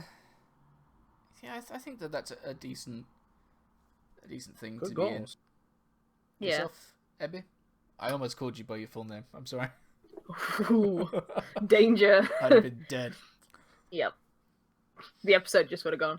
I want to. This is like really specific. I want to unlock Bunny Crom. Well, I do. That would be a great goal to have, but I have no control over that. Yep. So, I want to play Kingdom Hearts. Oh yeah, I've got that. I bought the collection. Let's do it. Let's do a Kingdom Hearts spoiler cast this year. I'm announcing it now. We all got it. All right, let's go. I actually don't own it. This was actually because way back I said it would be an awesome idea to have like a spoiler cast where one of us played the game without reading a wiki. One of us played it and read the wiki, and one of us only read the wiki, and to see who understood the game better. That's so funny, dude. That is so funny. Yeah, I bought that and Final Fantasy 12 with the purpose of playing those games. Kingdom Hearts especially, because I've given it a bad rap. You'll pay for that. We've all made fun of it in some way because it is silly, but I just don't understand why I've not played it yet, because like I love Disney. I love JRPGs. Apparently, Square Enix is suddenly the best company that's ever existed to me, apart from they're not really. But I had to make like, sure I still had it. I want to play it because I don't understand why I haven't yet. Yeah. And I like the fact that I think a lot of the games in that collection have been translated into movies rather than like actual remakes of games. Yeah, the handheld ones have basically had the cutscenes. Yeah, except for Dream Drop Distance, I think. Whatever the card one Something was. like That one's, you could play that one. That one's in there to play. So it's basically one, a movie, another movie, like a small side game, and then two, I think. Yeah. And then there's like 2.8, and then 3 will be out this year apparently. So I have to. One of the reasons I like really like jumped started, like I have to play this series now is when I saw the Toy Story reveal for the Kingdom Hearts. Oh god, yeah. I saw that. I'm like, okay, I love Toy Story. I have to fucking play this game. It looks incredible. Like I have to play that. I think "Woody" in Japanese is the funniest thing. I have no idea why. Yeah, the other one is I want to finish at least one game a month. Whether that's like backlog visual novel or whatever. Like I just want to start making progress so I can feel like, yeah, I've done a thing and it's good. I actually can I add? I also want to try and expand my genres a little bit. I feel like I play a lot of the same games. I'd like to try and branch out into something a bit new, but I don't really know what there is because I can't play horror, and that basically. I was just gonna say Resident Evil 7 is what I was just gonna say. Yeah.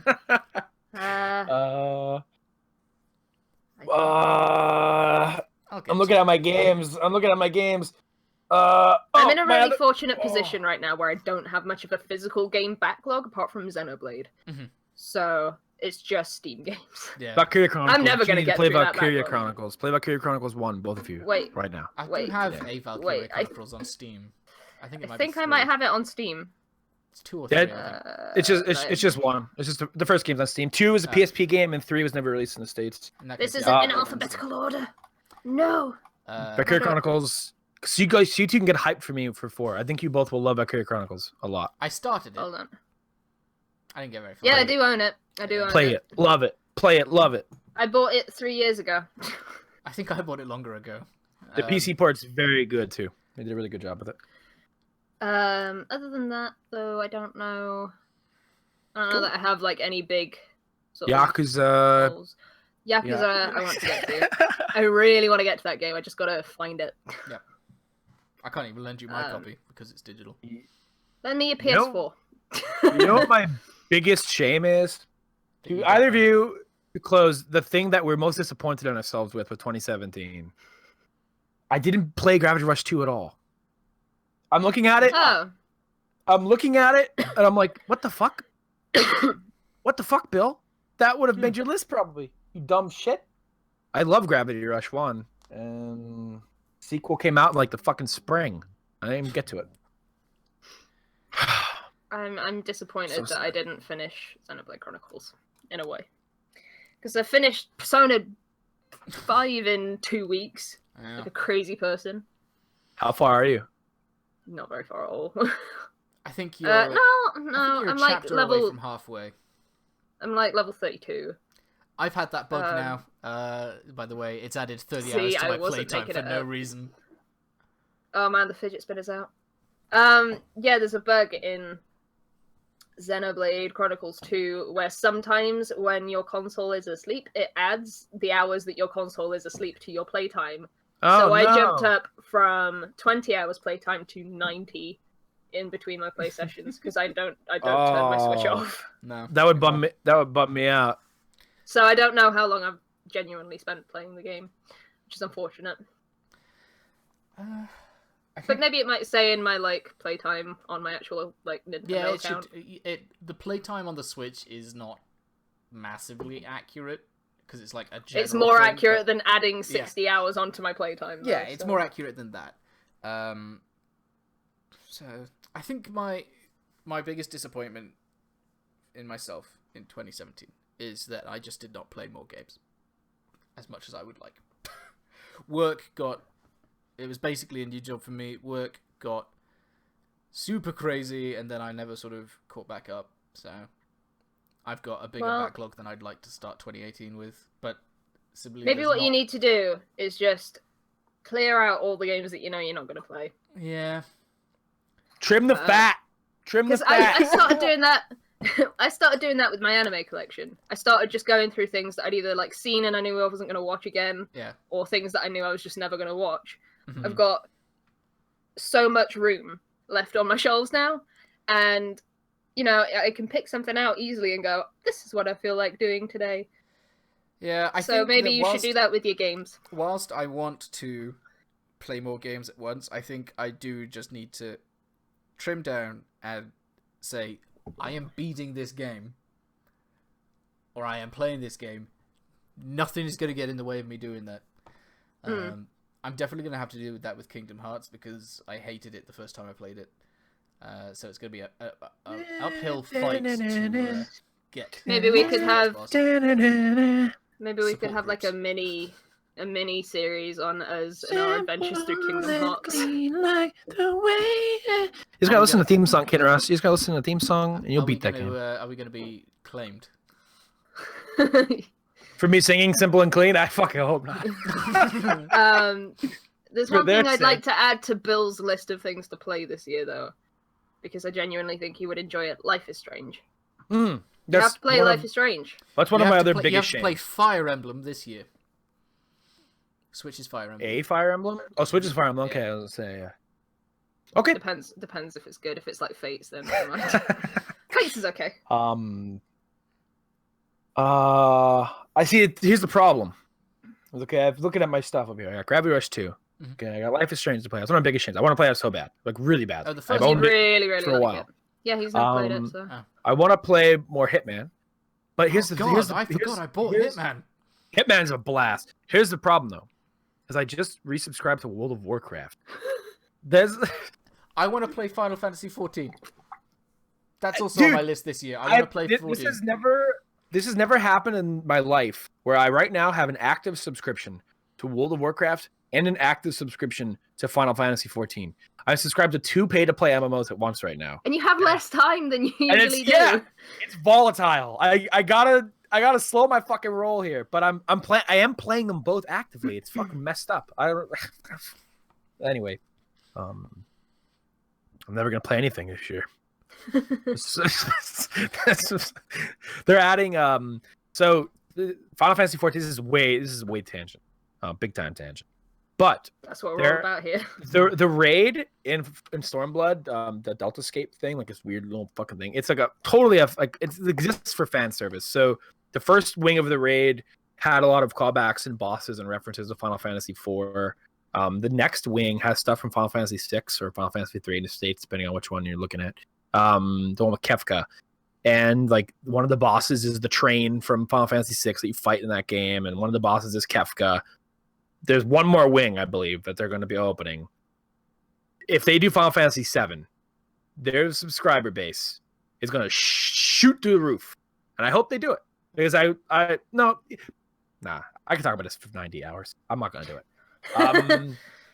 Anyway, if you're a Final Fantasy fan watching this and you're interested in the MMO, there are some fan servicey bits for you in there. And they keep coming. Have they done the crossover event with 15 yet or no? I want to say no, which surprises me big time. Like the fact that they haven't had outfits, because they just added in like a Cloud outfit, a Final Fantasy 9 outfit, and something else. Like they have outfits from Lightning and Cloud and other characters from 13 and all that stuff, but like nothing from 15. Like it, unless they're planning like a massive big event, like or something. I'll be there for that. But yeah. Yeah, Robble. Yeah, the new... Is it Robble or Robble? I'm sorry if I mispronounced that. I've been saying Robble. I never say it out loud, so I always just read it. So I know I never have to say it. But yeah, the new World of Warcraft cinematic was amazing. I think WoW's in a great spot at the moment. But anyway, yeah. Maybe we should make more content of us playing Final Fantasy 14 together.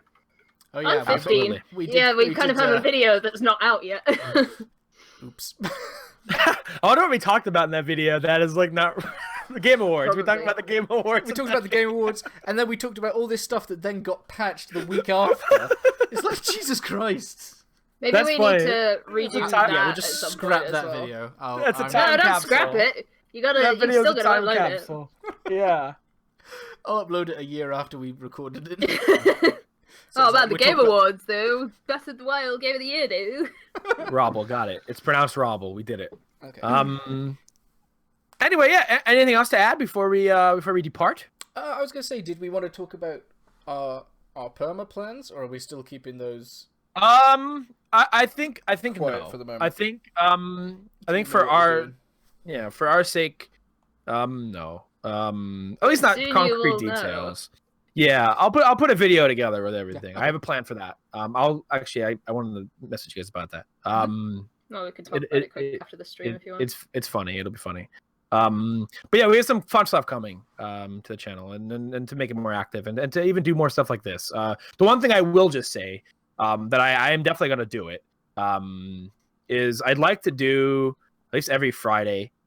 Get out of work and do a Google Hangout casual Friday type stream where people could just jump in and we all talk on the chat or on video or whatever and shoot shit about games, movies, TV, whatever the fuck you want to talk about. Yeah. Just hang out, just something weekly to do and just touch base every week or so, and that will absolutely happen. That I just like doing that because I like talking. On a related note, one thing I've learned. On a related note, our Discord is getting slightly more active. Because we're actually posting it. Yeah. It won't be in it's not in the description for this just now, but it is pinned on our Twitter as far as I'm aware. So come along, help us. We've got plans for doing stuff in there as well, and just generally it's a nice place to get feedback and have a chit chat about how someone from Philadelphia Fusion looks like Weevil from Yu-Gi-Oh. I put the link in the chat. Thank you. Yeah. Yeah, so come and join us on Discord. Yep. And there'll be some really cool stuff coming out, starting sort of next month, I think, but you'll find out what that is. So Fun stuff. Yeah, fun stuff. Hope to engage with you all more. With That's that, everything. We got to get the said, 1,000 subscribers. Yeah, we need to get to 1,000 subscribers and like in 3,000 a hours month. more watch time. Yeah, if you can all watch everything for another 3,200 hours, that'd be great. And if you could get 700 or 800 of your friends to subscribe, what do we get for that? Like Bitcoins or something? What do we get for that? we're allowed to monetize. Which is yes. something we've been doing this entire time, but now we're not allowed to anymore. Well, you say this entire time since I showed up, and I secretly monetized everything, and Bill didn't stop me. Wait, was nothing monetized Nope. before you showed up? Oh. Yeah, here's my thing, and even with my own YouTube channel, is I never do it, because I'm like, I'm not gonna make shit on it. I'm not even gonna monetize it. I'm just like, fuck it. I was so literally gonna say how much money I'd made on my own personal channel, but I don't think I'm allowed to. So whenever I would upload something to Permadeath in the past, whenever I would handle when I was handling the uploads, I'm like, ah, fuck it. I'm whatever. Whatever. So yeah, nothing was monetized before. We were getting us to go over the uploads. I'm like, yeah, we really need to scrape those pennies together to get Bill to the UK one year. So yeah. Next year, I'm planning on it next year. I'll be will there. say, 2019. I like that even Bangkok. though you didn't monetize anything until I showed up, the one video that you did upload, because I couldn't make it, has the most ads of any video. It's got like 6 ads in it, and normally Which we one only is have there? 1. I can't remember. I think it was like episode 30 or something. But yeah. So yeah, look forward to more stuff from us. We have some cool stuff planned. Really fun stuff. Different types of shows and different podcasts and stuff that will be coming at you more regularly than a month in between. So that's the most exciting thing for me. We had a great year of games in the 2017. 2018 is looking pretty fucking good too so far from what's lined up anyway. We look forward to talking about it all with you. Yep. Yeah. So thank you for joining us for this. Yeah. It was early in the day, depending on where you live, or late in the day, depending on where you live as well. And so this is gonna sound weird, but I am actually surprised that anyone came. So thank you to everyone who is in the chat. That's why I started thanking, because I'm like, ah, man, like I expect 2 or 3 people to show up, and consistent 12 or 13 people, and the chat was active, which is what's heartening for me to see. Even if it's only 2 or 3 people, that's really all I care about, to be honest with you. It's nice. So thank you so much. We appreciate it very much. Thank you. Bill will send you a cookie. Want to send me a cookie? No, that was like a Permadeath episode 1 joke where Bill was like, if you leave a comment, I'll send you a cookie. You owe a lot of cookies. I think that video had like 150 chat comments or something. But yes, thank you very much. Maybe we'll do this again after E3 again or something. Yeah. Here's what I'm gonna do. I'm gonna do something right now. Okay. This is a chat poll. Okay. Now, this is gonna be maybe taxing on us. Okay. Oh God. Now get ready. Dude, Dio. Okay. You know what?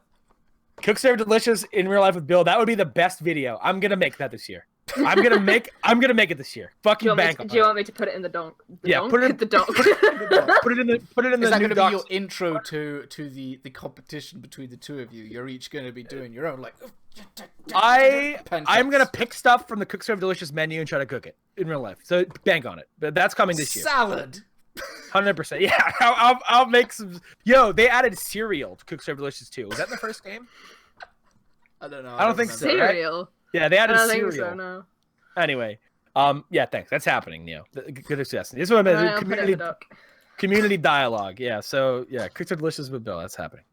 Cook Serve Delicious. That's the name of the video. All right. So here's what I like to ask.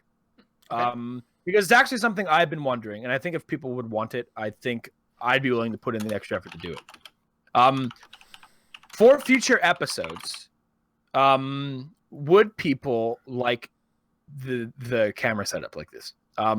Because I think it goes a long way, and if people like it, it's a lot easier to do that locally than it is to stream it every time. So like just for recording purposes, like we have new graphics being made, slow as fucking shit, but it's happening. It's only been like 3 or 4 months. But like it's something I've always wanted to try to do, but it's always been a thing of like, you know, it does take more time on the end. But we do the show once a month. I think we can handle it. If people like it a lot, which I like it, so I think I'm gonna say yes anyway. But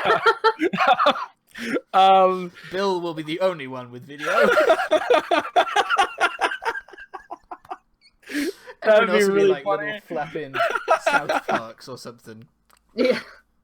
But yeah, so that's something to think about. I like it because I like it. And that's one of the reasons, you know, is I think visuals and seeing our faces at certain moments, and it does make for good goose. Like the Shenmue thing earlier wouldn't happen unless there was video, you know. I think we just need to highlight that and upload it by itself. Yeah, I would like to see what the hell I actually did when there was an earthquake in my house. But yeah, so that's one improvement I like to make for 2018, amongst all the other things. There's a lot of cool stuff coming. Especially if you like Dungeons and Dragons. So Subtle. Yeah. How do you feel about flying lizards? Enclosed Dice, spaces with ooh. treasure? What's this? Oh, character sheets. How do you feel about drawings in fancy books? That's upside down. A drawing, How do you feel a about book? this sweet spell sheet? How do you feel about this little design that I knocked up? It was sort of just on the on the I just floor. want to Only preface. subtle thing you've ever done. What I a just want to tease. preface for everybody, I'm not as good as Matt Mercer, so when I'm DMing, be kind to me. Oh, now you spoiled that you're the DM. Be kind to me. Yeah, that's. I'm also playing a monk. Here's my dice tray. No.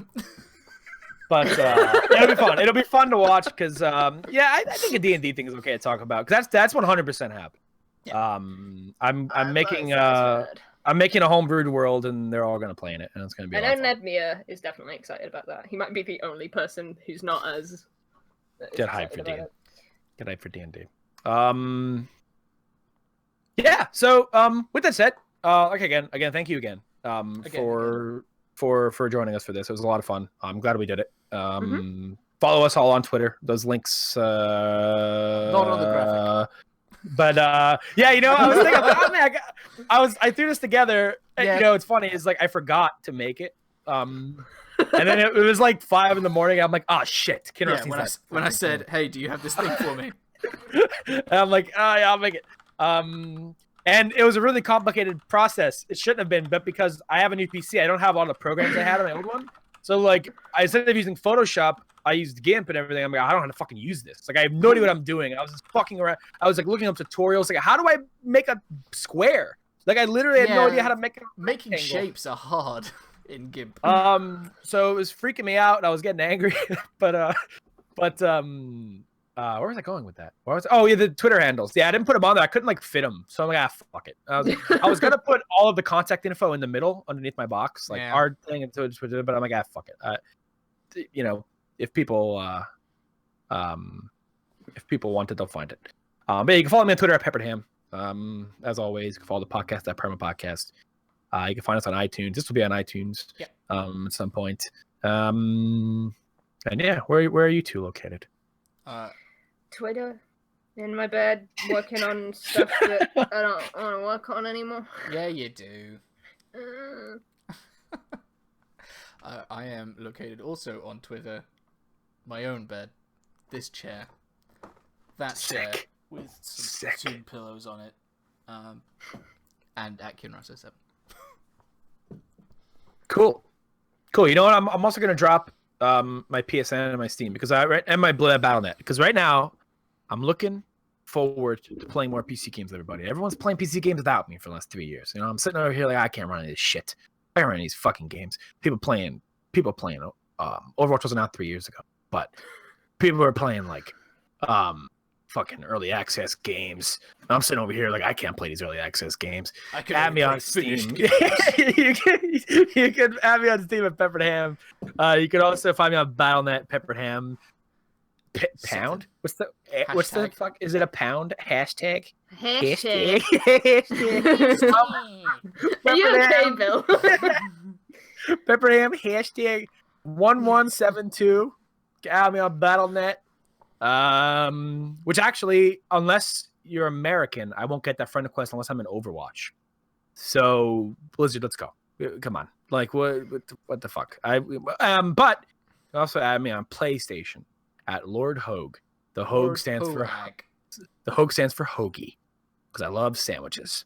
Yeah. So add me on all of those. I'd like to play with everybody this year. Be like, Monster Hunter comes out in a week. Let's go. Play some Monster Hunter, everybody. And then like the week after that, we've got Shadow of the Colossus. It's gonna be a great time. Good year already. Thank you, Neoways. I hope you enjoy the D&D show. I hope I do a good job. That's my biggest fear. Hype now. That's my biggest fear. But I've DM'd multiple times before. I'm confident in those abilities, but yeah, me and Kinross are D&D newbies, so yeah, we'll play some shit before we do the show. So that way you guys can break in your D&D legs. My legs. But yeah, As anyway, we role playing broken legs. That's perfect. That's exactly what I'm looking for. Anyway, everybody, have a good rest of your weekend. Keep your eyes on this page and follow us on Twitter for updates. We'll be back. Thank you. yes. Bye. We will. See you See you in the history. You're goddamn right. Is that your Walter White? I forgot he says that.